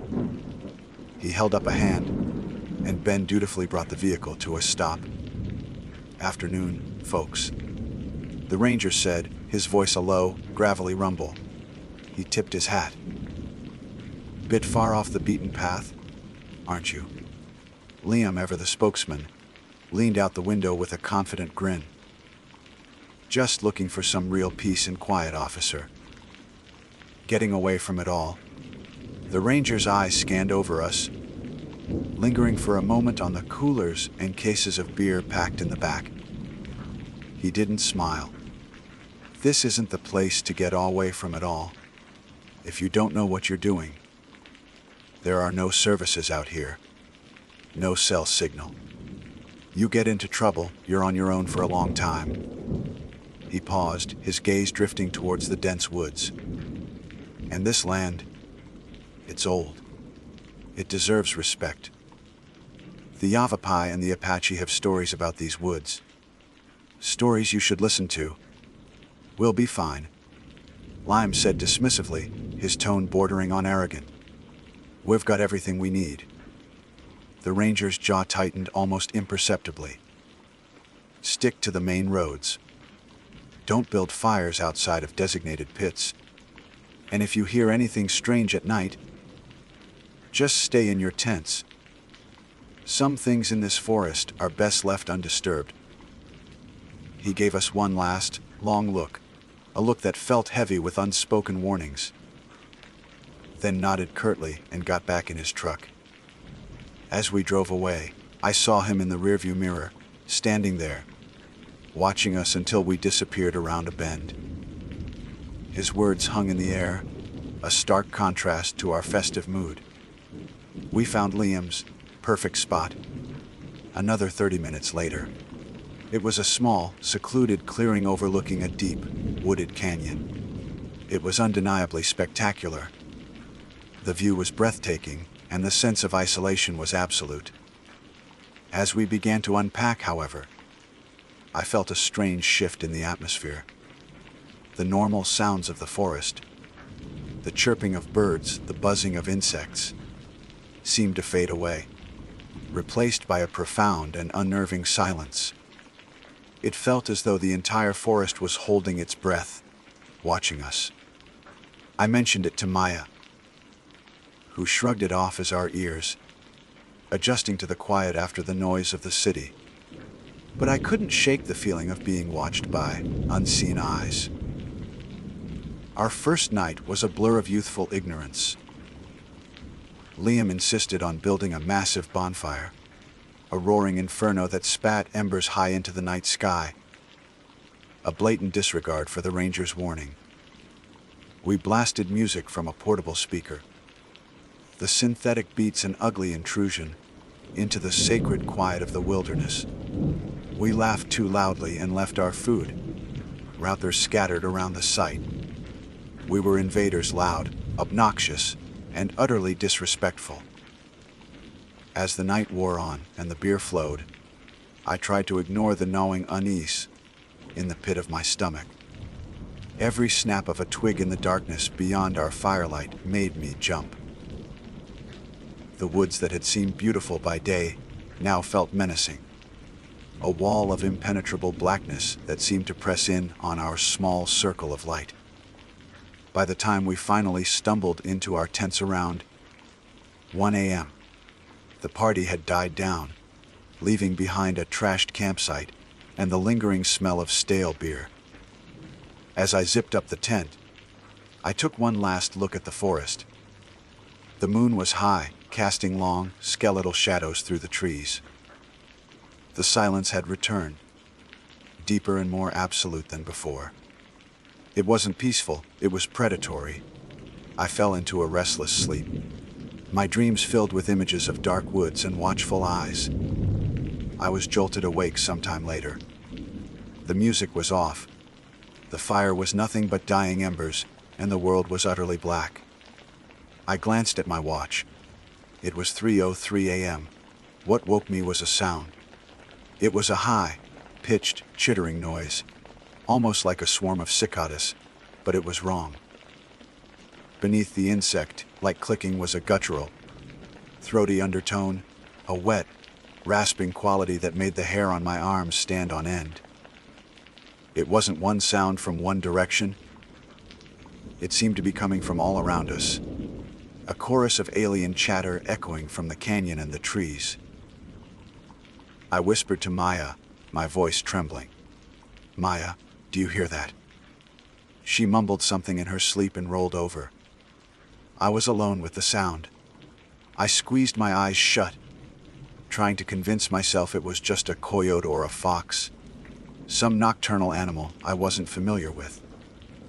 But the sound grew louder, more insistent, closer. Then I heard a new noise that made my blood run cold. A soft, deliberate scratching at the side of our tent. Scrape. Scrape. I froze, my breath catching in my throat. My heart hammered against my ribs like a trapped bird. The scratching stopped, and for a moment, there was only the chittering. Then the scratching started again, more frantic this time, moving along the nylon fabric. The chittering was right outside now, a cacophony of clicks and growls. I could hear something moving, something small and unnervingly fast, circling our tent in the darkness. My mind raced, trying to form a picture of what could be making those noises, but no animal I knew of fit. Suddenly, the entire tent began to shake violently, as if a large animal was pushing against it. But it wasn't one point of pressure. It felt like dozens of small, strong hands were grabbing and shaking the fabric from all sides. Maya woke up with a terrified scream, scrambling up to a sitting position. We huddled together in the center of the tent, clutching each other as the assault continued. The chittering was deafening, a symphony of malice. We could hear the other tents in our group erupting into a similar state of chaos. Liam's shouts and Chloe's piercing screams screwing through the night, a testament that we were not alone in our terror. The assault on our tent was relentless and terrifyingly intimate. It felt personal. The chittering wasn't just a sound, it was a language of pure malice, and it was directed at us. Maya and I were huddled in a tight ball of shared terror, our hands clamped over our ears, but it did nothing to block out the noise. It vibrated through the ground, through the thin nylon walls, and into our very bones. We could hear things scurrying over the top of our tent, their weight causing the fabric to sag precariously above our heads. The scratching evolved into a determined tearing, the sound of tiny, sharp claws ripping at the rainfly. I imagined dozens of small, monstrous faces peering in at us through the shredded fabric, and a fresh wave of nausea washed over me. The air in the tent grew thick and foul, carrying a strange, musky odor like damp soil and decay. It was the smell of the things outside. From the tent next to ours, where Liam and Chloe were, we heard a sickening rip, followed by Chloe's scream escalating into a raw, guttural shriek of pure panic. They're in! Liam, they're in! She shrieked. Liam's response was a string of curses, followed by a heavy thud, as if he'd thrown something, or himself, against the side of his tent. Ben's tent was silent, a fact that was somehow more terrifying than the screaming. Had they gotten to him already? My mind conjured a horrific image of him being dragged out into the darkness, and I had to bite down on my own scream. Then, a new sound joined the cacophony. It was a low rhythmic thumping against the ground, growing steadily louder. It sounded like someone was beating a drum, a slow, deliberate cadence that seemed to coordinate the chaotic attack. Thump. Thump. With each beat, the shaking of our tent intensified. The chittering rose in pitch, becoming a frenzied shriek. It felt like a ritual, a ceremony of terror, and we were the unwilling sacrifices. The pressure against the tent walls was immense now, and I was certain the poles would snap at any moment. Maya was sobbing quietly beside me, her body trembling uncontrollably. I held onto her, my own false bravado, the only thing keeping me from dissolving into a puddle of hysteria. I kept my eyes squeezed shut, convinced that if I opened them, I would see the silhouette of something impossibly grotesque against the thin fabric of the tent. And then, as suddenly as it began, it stopped. The silence that descended was absolute and profound. It was more terrifying than the noise. The chittering, the tearing, the thumping, all of it vanished in an instant, leaving a vacuum that was filled only by the sound of our own ragged breaths and the frantic pounding of our hearts. The forest was completely, unnaturally still. Not a cricket, not a whisper of wind, nothing. It was as if the world outside our tent had ceased to exist. We stayed frozen, huddled together for what felt like an eternity. Every second stretched into a minute, every minute an hour. We were too scared to move, too scared to even speak above a whisper. Ere they gone? Maya finally whispered, her voice hoarse. I don't know. I breathed back, my eyes still scanning the dark walls of the tent. Don't make a sound. We waited. The minutes crawled by, each one a small lifetime of fear. We could hear quiet whimpering from Chloe's tent, but nothing from Ben. The urge to call out to him, to check if he was okay, was overwhelming. But the fear of drawing the attention of whatever was out there kept us silent. Liam's usual bravado was gone, replaced by a tense, fearful silence. The night was a long, dark tunnel of paranoia. Every tiny sound, every rustle of the fabric as we shifted our weight, sent a fresh jolt of adrenaline through us. We were prisoners in our own tent, surrounded by an unseen enemy. The first hint of dawn was the most beautiful thing I have ever seen. A faint, gray light began to seep through the fabric of the tent, chasing away the absolute blackness of the night. It was a fragile, tentative light, but it felt like a lifeline. We waited until the sun was fully up, painting the inside of our tent in the warm, reassuring colors of morning, before we dared to move. "I'm going to look outside," I said, my voice still shaky. "Brielle, no," Maya pleaded, grabbing my arm. "What if they're still out there? What can't stay in here forever?" I said, trying to sound braver than I felt. "We have to see what happened." Cautiously, I reached for the zipper. My hand trembled so much it took me 3 tries to get a grip on it. The sound of the zipper opening was deafening in the morning silence. I pulled it down just a few inches and peered out. What I saw made me recoil in shock. Our campsite was destroyed. It looked like a tornado had ripped through it. Our coolers had been thrown open, their contents strewn across the clearing.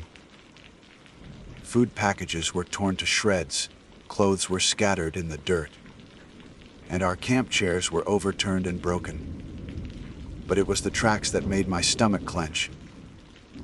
All over the dusty ground, crisscrossing our entire campsite, were strange 3-toed tracks. They were small, like a bird's, but the impressions were deep, suggesting a significant weight. There were hundreds of them, a chaotic dance of tiny, clawed feet. Steeling myself, I unzipped the tent the rest of the way and crawled out, with Maya close behind me. Liam and Chloe emerged from their tent at the same time. Chloe's face was pale and tear-streaked, and there was a long, deep tear in the side of their tent. Liam looked shocked, his usual confident smirk completely gone, replaced by a look of wide-eyed horror. "Ben," Maya called out, her voice trembling. "Ben, are you okay?" There was no answer. We all turned to look at his small, one-person tent. It was leaning at a strange angle, and the front flap was hanging open. A cold dread washed over me. We rushed over, and Liam tore the flap the rest of the way open. The tent was empty. Ben was gone. His sleeping bag was in a heap in the corner, and his backpack was still there, but there was no sign of him. That's when Chloe screamed again, a high, thin sound of terror. She was pointing at the entrance to our tent. We all followed her gaze, and what we saw would be burned into my memory forever. Left at the entrance of each of our tents, placed with a deliberate, ritualistic care, were small, woven dolls. They were crudely made from twigs and dried grass, bound together with something that looked disturbingly like dark, human hair.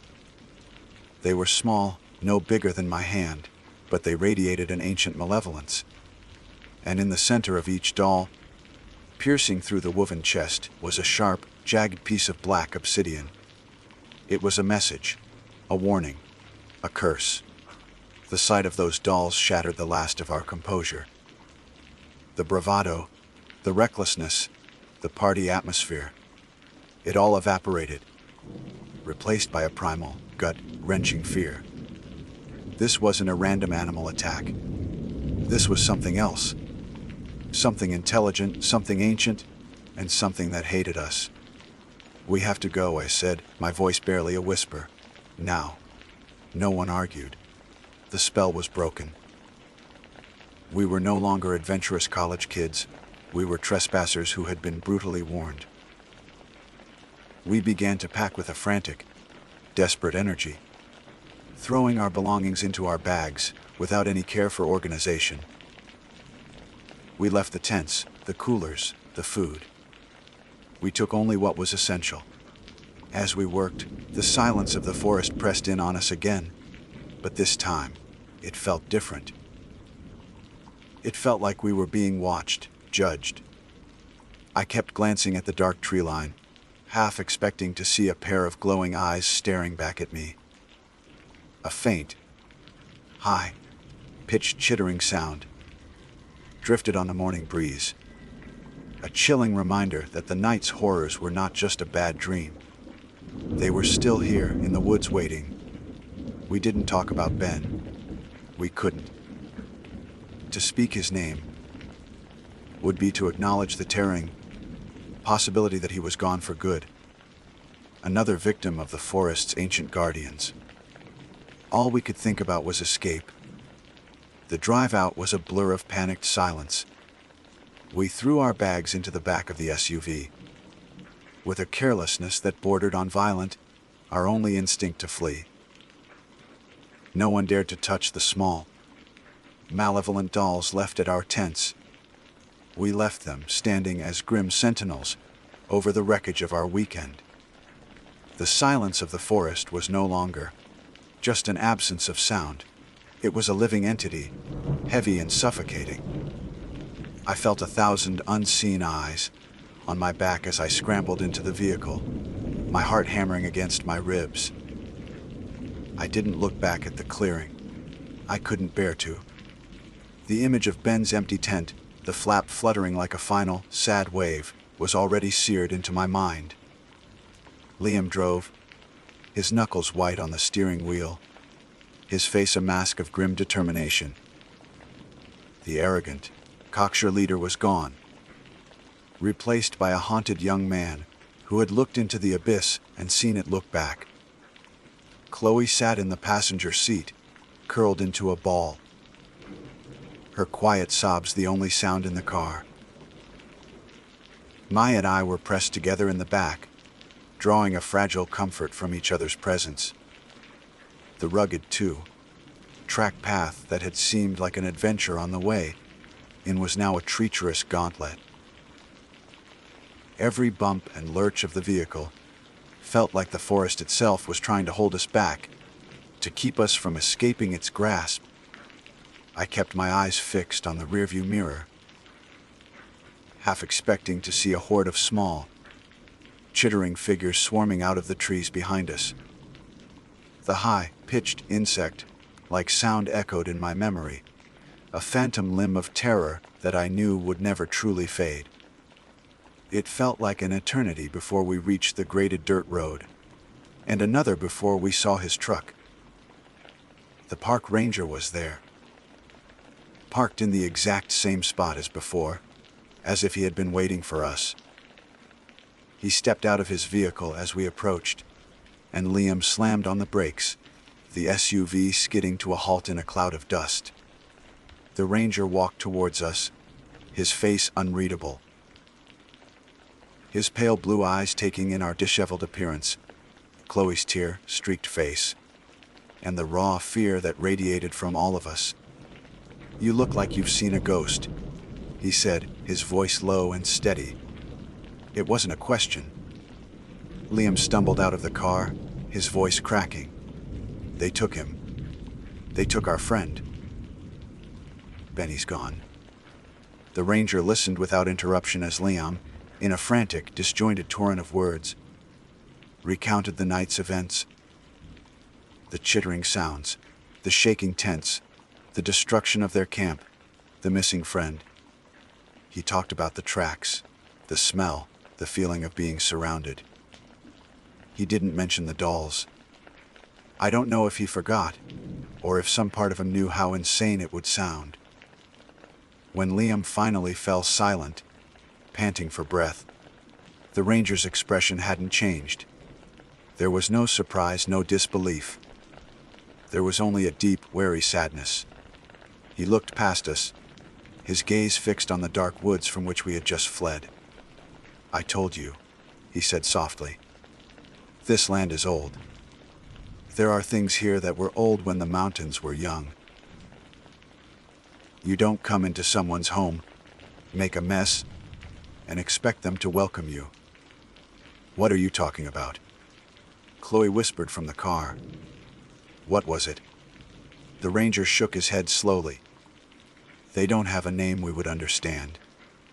The old stories, the Yavapai stories. They call them the Whispering Ones, the children of the earth. They are guardians. They don't take kindly to trespassers, especially disrespectful ones." He looked directly at Liam, and for the first time, I saw a flicker of anger in his eyes. You built a fire, didn't you? A big one. Played your music, left your trash. Liam couldn't meet his gaze. He just stared at the ground, shame and terror warring on his face.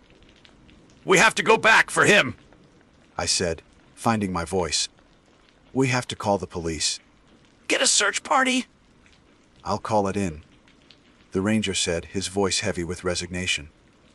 We'll search, but we won't find him. Not the way you want. He looked at each of us, his gaze lingering. You go home, you tell your story. They won't believe you. They'll say your friend wandered off, got lost, fell into a canyon. They'll say you were drinking, that you were scared and your minds played tricks on you. Maybe it's better if you let them believe that. His words were a cold shower, dozing the last embers of our hope. He was telling us that Ben was gone, and that there was nothing anyone could do. He was telling us that the world we were returning to would have no explanation for what had happened to us, no box to put it in, no way to make it make sense. He was right. The official investigation was a nightmare of bureaucracy and thinly veiled skepticism. We were interviewed separately, and our stories, filtered through the lens of trauma and exhaustion, came out as a jumbled, unbelievable mess. The sheriff, a man with a tired face and a perpetually raised eyebrow, listened to my account of the chittering creatures and the obsidian pierced dolls with a look of patient condescension. He asked how much we'd had to drink. He suggested that a bear might have ransacked our camp and scared us, causing Ben to run off in a panic. Our story was dismissed as a collective hallucination, a campfire tale spun from alcohol and fear. Ben was officially listed as a missing person. Search and rescue teams scoured the area for weeks. They found our abandoned campsite, just as we'd left it. They even found the dolls. The official report noted them as unusual, possibly Native American-style artifacts, but drew no conclusions. They found no tracks other than our own, and those of the usual forest creatures. The 3 toed prints we had seen everywhere had vanished without a trace. They never found Ben. Not a scrap of clothing, not a drop of blood. It was as if the forest had simply swallowed him whole. The 4 of us who came back were never the same. The shared trauma that should have bonded us together instead acted as a corrosive acid, eating away at the foundations of our friendships.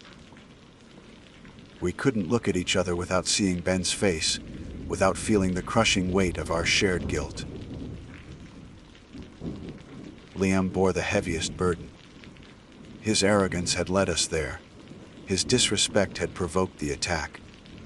He had a complete breakdown a few months later and moved back in with his parents.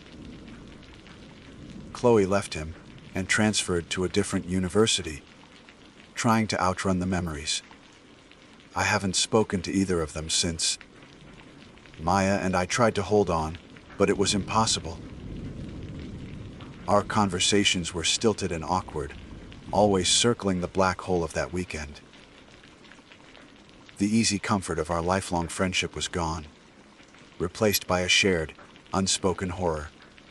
We drifted apart, 2 ships passing in the night, each carrying the same dark cargo. Years have passed, but the Coconino National Forest lives inside me. I live in a city now, surrounded by concrete and steel, as far from the wilderness as I can get.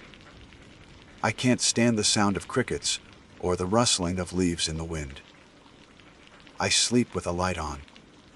Sometimes, in the dead of night, I wake up with a jolt, the phantom sound of high-pitched chittering ringing in my ears. My heart pounding with a terror as fresh as it was that night. I know what happened. We stumbled into a place we didn't belong. A place protected by ancient laws and ancient guardians. We were loud and arrogant trespassers, and the forest's true inhabitants made their displeasure known.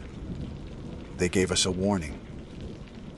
They left us the dolls as a token of their contempt, and they took Ben as payment for our transgression.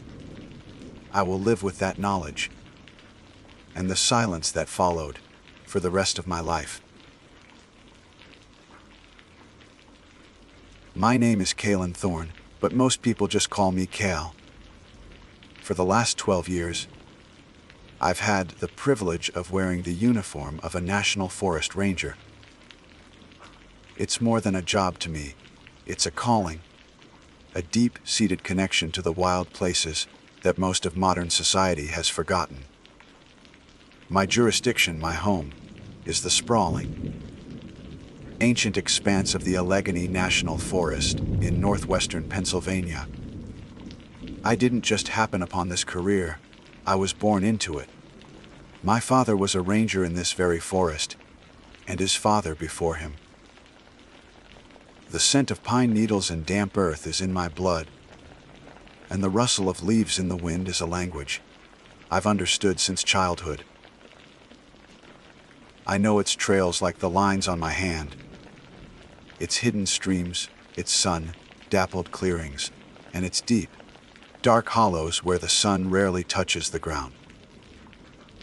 I've always found solace in its silence, a profound peace that the concrete world could never offer.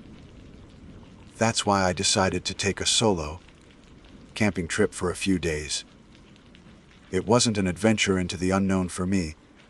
It was a return to the familiar, a way to recalibrate my soul, away from the endless paperwork and administrative duties that had been piling up at the station. I chose a spot I knew well, a secluded campsite nestled in a grove of old growth hemlocks, about a 5-mile hike from the nearest access road. A clear, cold stream gurgled nearby, its water tumbling over moss-covered stones. It was the kind of place that felt untouched by time, where the only sounds were the music of the forest, the chattering of squirrels, the distant call of a pileated woodpecker, and the gentle sigh of the wind through the canopy. The air was crisp with the promise of autumn, and as I set up my camp, I felt the tension in my shoulders begin to melt away. My tent, a sturdy 2-person dome, was pitched on a flat patch of soft earth. I arranged my gear with the practiced efficiency of a seasoned professional. Sleeping bag unrolled, cooking supplies organized on a flat rock, and a neat stack of firewood ready for the evening. The first day was idyllic, a perfect embodiment of everything I loved about the wilderness. I spent the afternoon hiking a familiar loop, my boots crunching softly on the fallen leaves. The forest was alive around me. I saw a doe and her fawn drinking from the stream, their movements graceful and silent. A flock of wild turkeys scurried into the underbrush, their heads bobbing in comical unison. There was a harmony to it all, a natural rhythm that I felt a part of. As dusk began to settle, painting the sky in hues of orange and purple, I returned to my camp and started a fire. The flames crackled and danced, casting a warm, flickering glow on the surrounding trees and pushing back the encroaching darkness. I cooked a simple meal of dehydrated stew and sat by the fire, a book in my lap, feeling utterly content. The night was peaceful. The normal nocturnal sounds of the forest were a comforting lullaby. The hoot of a barred owl, the chirping of crickets, and the occasional rustle of a small creature in the leaf litter. I slept soundly, wrapped in the profound silence of the woods. The second day was much like the first, filled with quiet exploration and peaceful solitude. But as evening approached, something felt different. It was a subtle shift, a change in the atmosphere that I couldn't quite put my finger on. The air grew still, and the usual chorus of birdsong seemed to quiet down earlier than usual.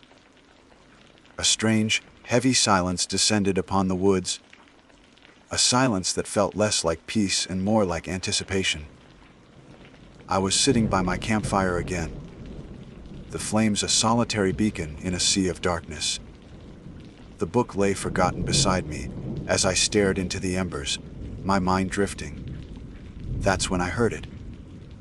A sharp, distinct snap of a twig breaking in the woods just beyond the ring of firelight. My head snapped up, my senses instantly on high alert. My first thought was deer. They're clumsy sometimes. I scanned the wall of blackness that surrounded my camp, listening intently. Nothing. The silence rushed back in deeper and more absolute than before. I tried to dismiss it, telling myself it was just a deer or a bear passing through. I was in their home, after all. I went back to poking the fire with a stick, trying to recapture the feeling of peace from the night before, but it was gone. A thread of unease had been sewn into the fabric of the night. A few minutes later, it happened again. Another snap. This one was closer, maybe 30 yards away, to my left. It was followed by a soft, shuffling sound, like something heavy being dragged through the leaves. This wasn't a deer. The sound was too deliberate, too stealthy. My heart began to beat a little faster. I slowly reached for my high-powered flashlight, my movements careful and quiet. I stood up, my back to the fire, and aimed the beam into the impenetrable darkness between the trees. The powerful beam cut a brilliant white path through the night, illuminating the trunks of trees and the tangled undergrowth. I swept the light back and forth, searching for the source of the sound. And then I saw them. Two small, luminous pinpricks of light, reflecting the beam from low to the ground. Eyes, they weren't the large, gentle orbs of a deer, nor the greenish, gold reflection of a bobcat or fox. These were a pale, sickly yellow, and they were set wide apart.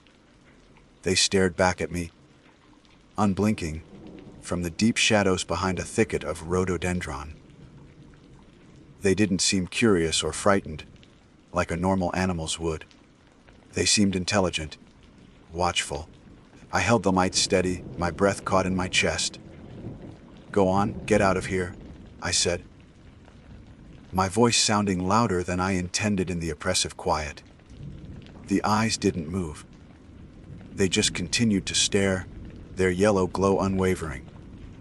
A cold knot of dread began to form in my stomach. This was wrong. Every instinct I had, honed by years in these woods, was screaming at me that whatever was attached to those eyes was not something I wanted to meet. I took a step forward, raising the flashlight higher, and then they were gone. They didn't blink out or look away. They vanished in an instant, as if a switch had been flipped, plunging that patch of woods back into absolute blackness. There was no sound of retreat, no rustling of leaves or snapping of twigs, just an abrupt and total absence. The feeling of being watched, however, remained. It was a palpable, physical sensation, like 1,000 tiny needles prickling my skin. The woods no longer felt like a sanctuary. They felt hostile, alien.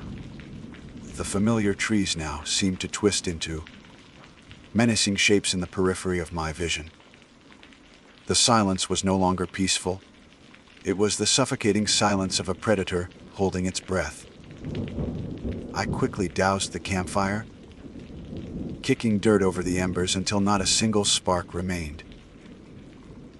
The darkness that flooded the campsite was absolute, and for the first time in my life, I felt a surge of genuine fear in my own forest. I retreated to the fragile safety of my tent, zipping the flap tightly shut. I fumbled in my pack for my service pistol, its cold, heavy weight a small but inadequate comfort in my hand.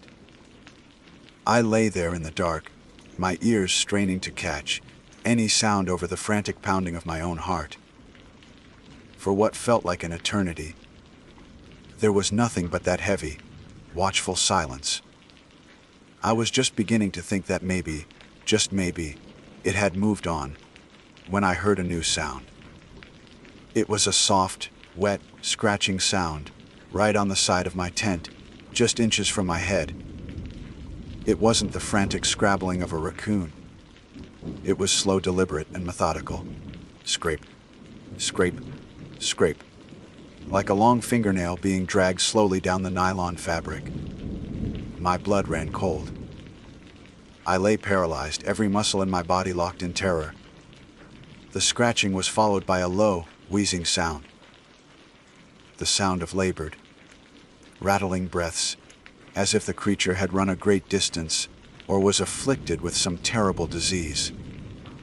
It was so close I could almost feel the vibration through the thin wall of the tent. Then, the sound that will haunt me until the day I die. A voice, a dry, hoarse, and ancient whisper, rasped directly into my ear, as if the speaker's lips were pressed against the tent fabric. Let in. The words were drawn out, filled with a desperate, guttural hunger that was utterly inhuman. It was not a request. It was a demand from something that had been waiting in the dark for a very, very long time. For a long moment, pure, unadulterated terror held me in its icy grip. My lungs refused to draw air, and my heart hammered against my ribs like a trapped bird. The voice, that desiccated, scraping whisper, echoed not just in the tent but inside my skull.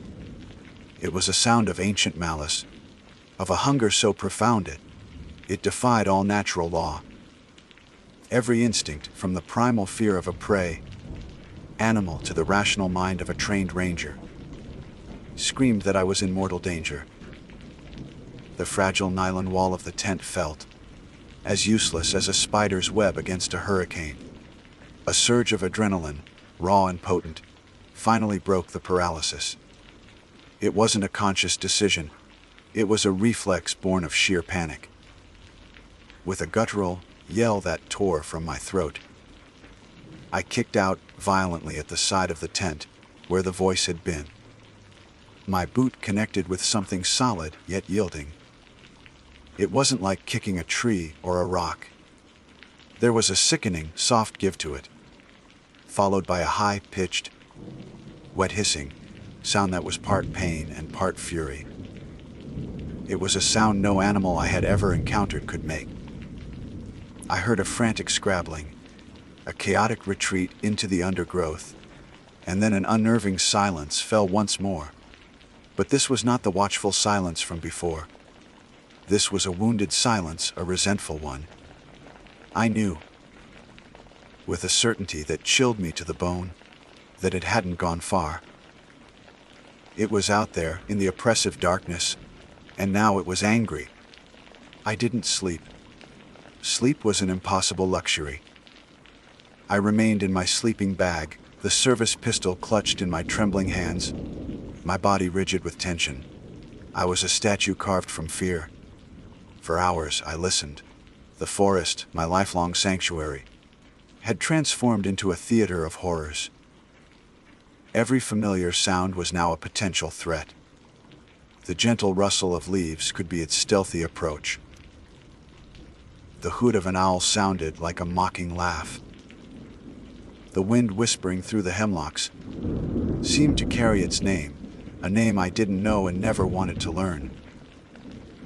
Occasionally I would hear it, a soft, dragging sound from the perimeter of my camp, always just at the edge of hearing. It was circling, I realized, pacing. The wheezing breaths would come and go, sometimes sounding distant, other times alarmingly close. It was testing my defenses, a patient, calculating predator. My mind raced, trying to put a name to my tormentor. Was it a bear with a severe respiratory infection? A mountain lion afflicted with some grotesque form of mange? No.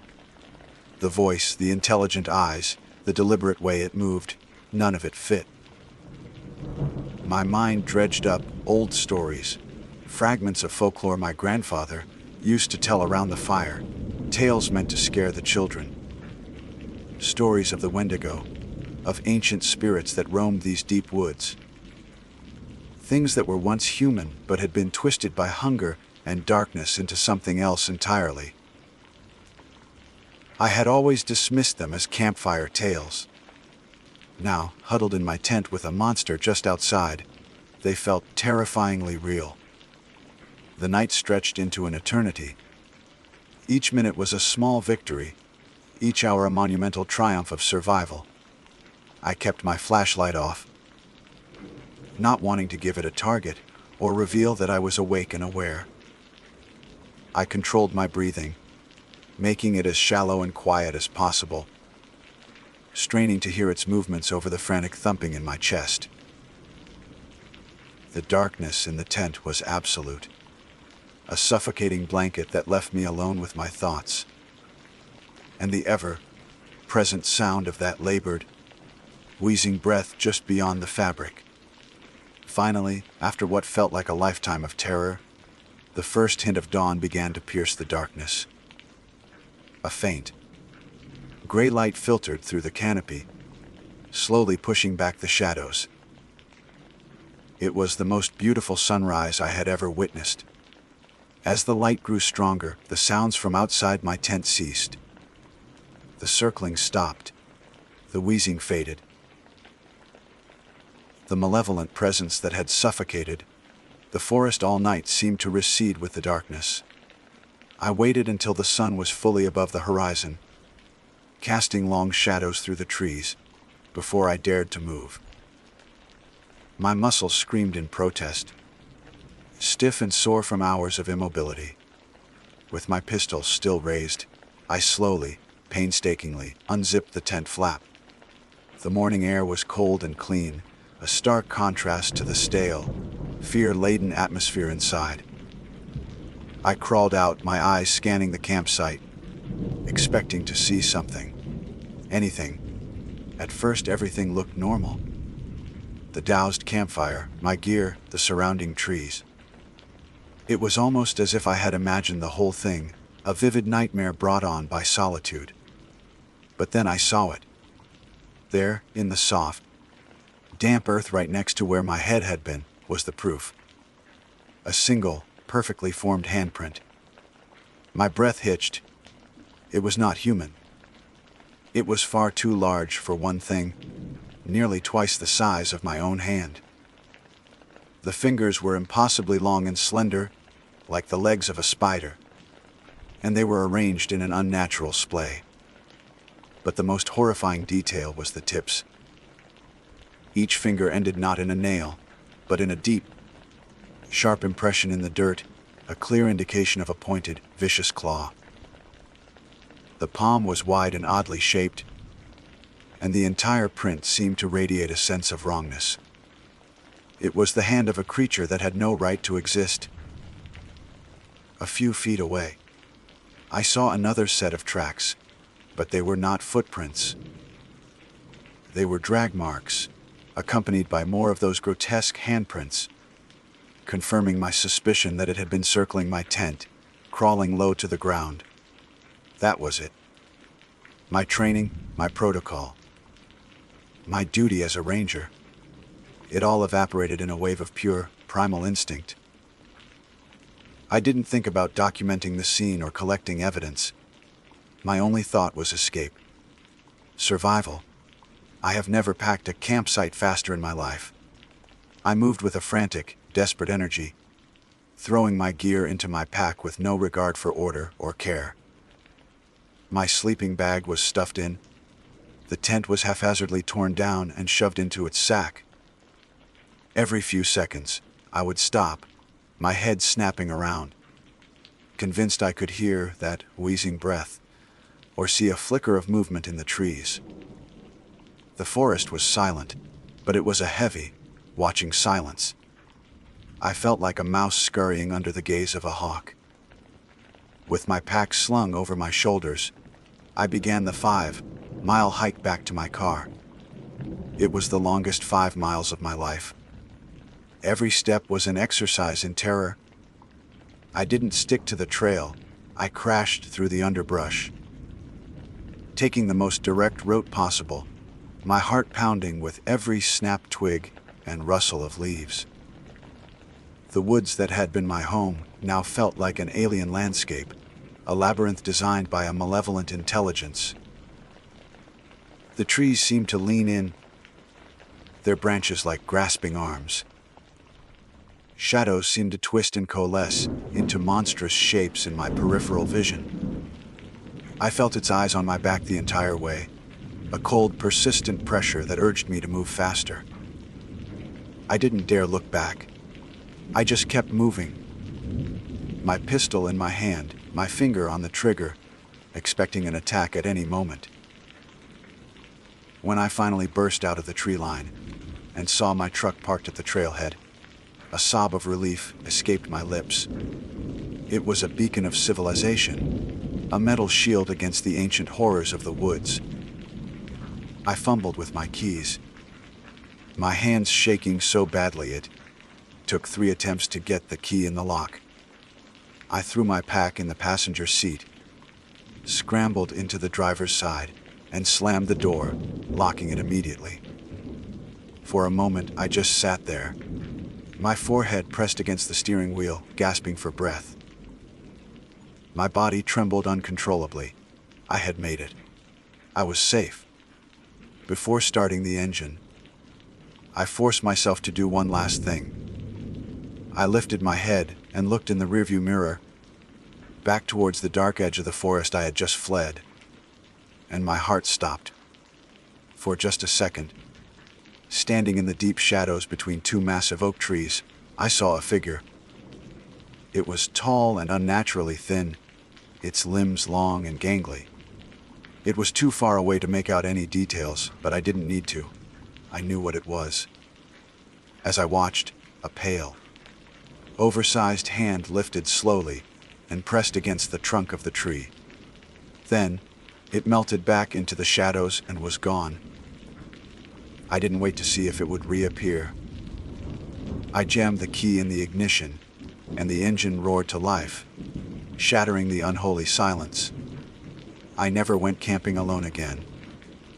I still work as a ranger in the Allegheny, but I never go back to that part of the forest. The woods are old, and they hold many secrets. And I know now that some of those secrets are hungry. The drive back to the ranger station was a blur of adrenaline and raw panic. I gripped the steering wheel so tightly my knuckles were white, my eyes darting between the road ahead and the rearview mirror, half expecting to see that impossibly thin figure loping along the roadside, keeping pace with the truck. The familiar roads, once a comforting sight, now seemed menacing, flanked by endless walls of trees that concealed unimaginable horrors. Every shadow seemed to hold its shape. Every gust of wind sounded like its wheezing breath. The 5-mile hike had been a sprint for survival. The 20-mile drive was a desperate flight from a nightmare that I knew was real. When I finally pulled into the station's parking lot, the familiar sight of the log building did little to soothe my frayed nerves. I stumbled out of the truck and practically ran inside, locking the heavy oak door behind me. My colleague, a cheerful, middle-aged ranger named Dave, was at his desk, sipping coffee. He looked up, his smile faltering as he saw the state I was in. "Cale, what the hell happened to you? You look like you've seen a ghost." I couldn't answer. I just stood there, leaning against the door, panting for breath, my clothes torn and smeared with dirt. The words wouldn't form. How could I possibly explain what I had experienced? That I was hunted by something that whispered through my tent. That I saw a handprint from a creature that shouldn't exist. He would think I was crazy, that I'd finally cracked after too much time alone in the woods. I just shook my head, mumbled something about a close call with a territorial bear, and retreated to my small office, closing the door behind me. The days that followed were a living hell. I couldn't sleep for more than an hour at a time, and when I did, my dreams were filled with images of pale yellow eyes, impossibly long fingers, and that horrifying, dragging sound in the leaves. I would wake up in a cold sweat, my heart pounding, the sound of that raspy whisper, "Let me in," echoing in my ears. During the day, I was a wreck. I was jumpy and paranoid. The slightest unexpected noise would make me flinch. I avoided going outside unless absolutely necessary. The forest, the place that had been my sanctuary my entire life, now felt like a cage, and I was trapped inside with a monster. I tried to rationalize it. I spent hours on the station's computer, searching for any possible logical explanation. I looked up reports of aggressive bears, mange-afflicted coyotes, and even unconfirmed sightings of mountain lions. Nothing fit. No known animal in North America matches that description. No animal whispers in English. No animal leaves a handprint like the one I saw seared into my memory. The rational part of my brain, the part that relied on science and evidence, was at war with the part of me that had survived that night. And the survivor was winning. My work suffered. I couldn't bring myself to patrol the trails. The thought of stepping back under that canopy, of being surrounded by those silent, watching trees, filled me with a dread so profound it was paralyzing. Dave covered for me, attributing my behavior to a bad scare, but I could see the concern in his eyes. Driven by a desperate need for answers, I turned to the only other source I could think of, the folklore my grandfather had spoken of. In the station's small library, tucked away on a dusty shelf, was a collection of old books on local history and legends. I spent hours poring over them, my hands shaking as I turned the brittle pages. I found scattered references, old tales from the Seneca people who first inhabited this land, stories of spirits of the forest. And then I found it, a chapter in a book from the 1920s, written by a local historian, detailing the legend of the Gawawaidisa, a name that roughly translated to the hungry one that walks. The description was chillingly familiar. A tall, emaciated creature, once human, but twisted by an unspeakable act of cannibalism in the deep wilderness into a monster of perpetual hunger. It was said to be cunning, able to mimic sounds, and even whisper to its prey to lure them into a trap.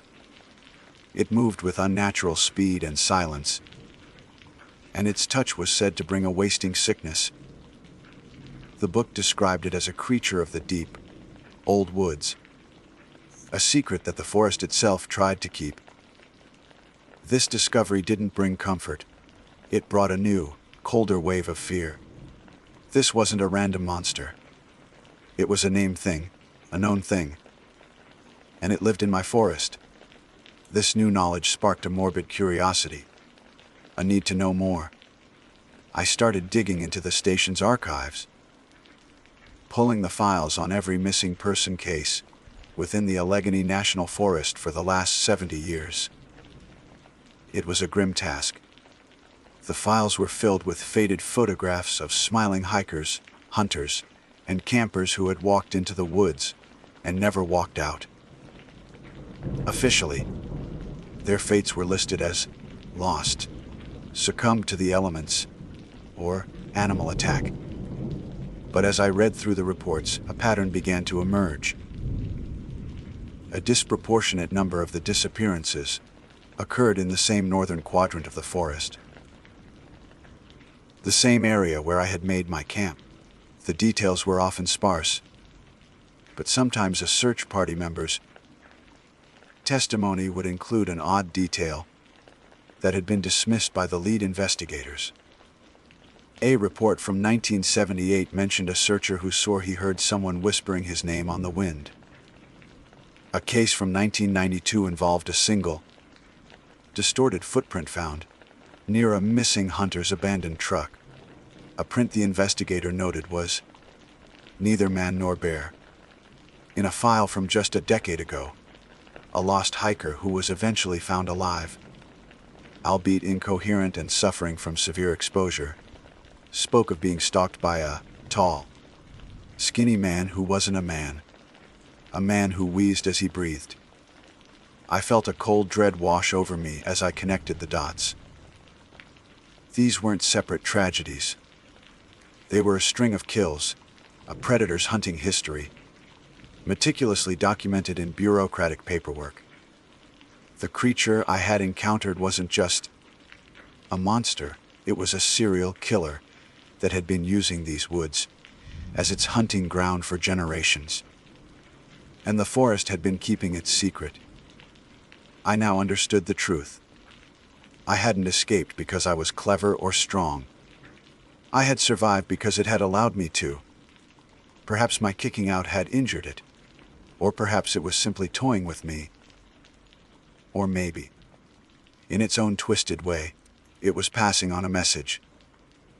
I was a ranger, a guardian of this place. Now I knew what I was truly guarding it from. My life is different now. The fear has not faded, but it has changed. It has settled deep into my bones, a constant, cold companion. I still wear the uniform of a National Forest Ranger, but my duties have changed. I still patrol, but I am armed with more than just a pistol. I am armed with knowledge, with a terrible secret. I make sure the trails in that northern quadrant are always marked as closed for one reason or another. Beer activity, trail erosion, controlled burns. I do whatever I can to keep people away, to steer them from that ancient hunger that waits in the deep woods. I no longer see the forest as a place of peace. I see it as a borderland, a frontier between our world and something much, much older. I am a warden on that frontier. I don't know what happened to the people who went missing, but I can guess. I can imagine their final moments, hearing that same raspy whisper I heard. Sometimes on cold, quiet nights when the wind blows just right, I think I can still hear it, carrying a single, hungry question through the trees. And I know it's still out there, pacing in the darkness, waiting patiently. Because the forests of the Allegheny are old, and some secrets are not meant to be kept. They're meant to be fed.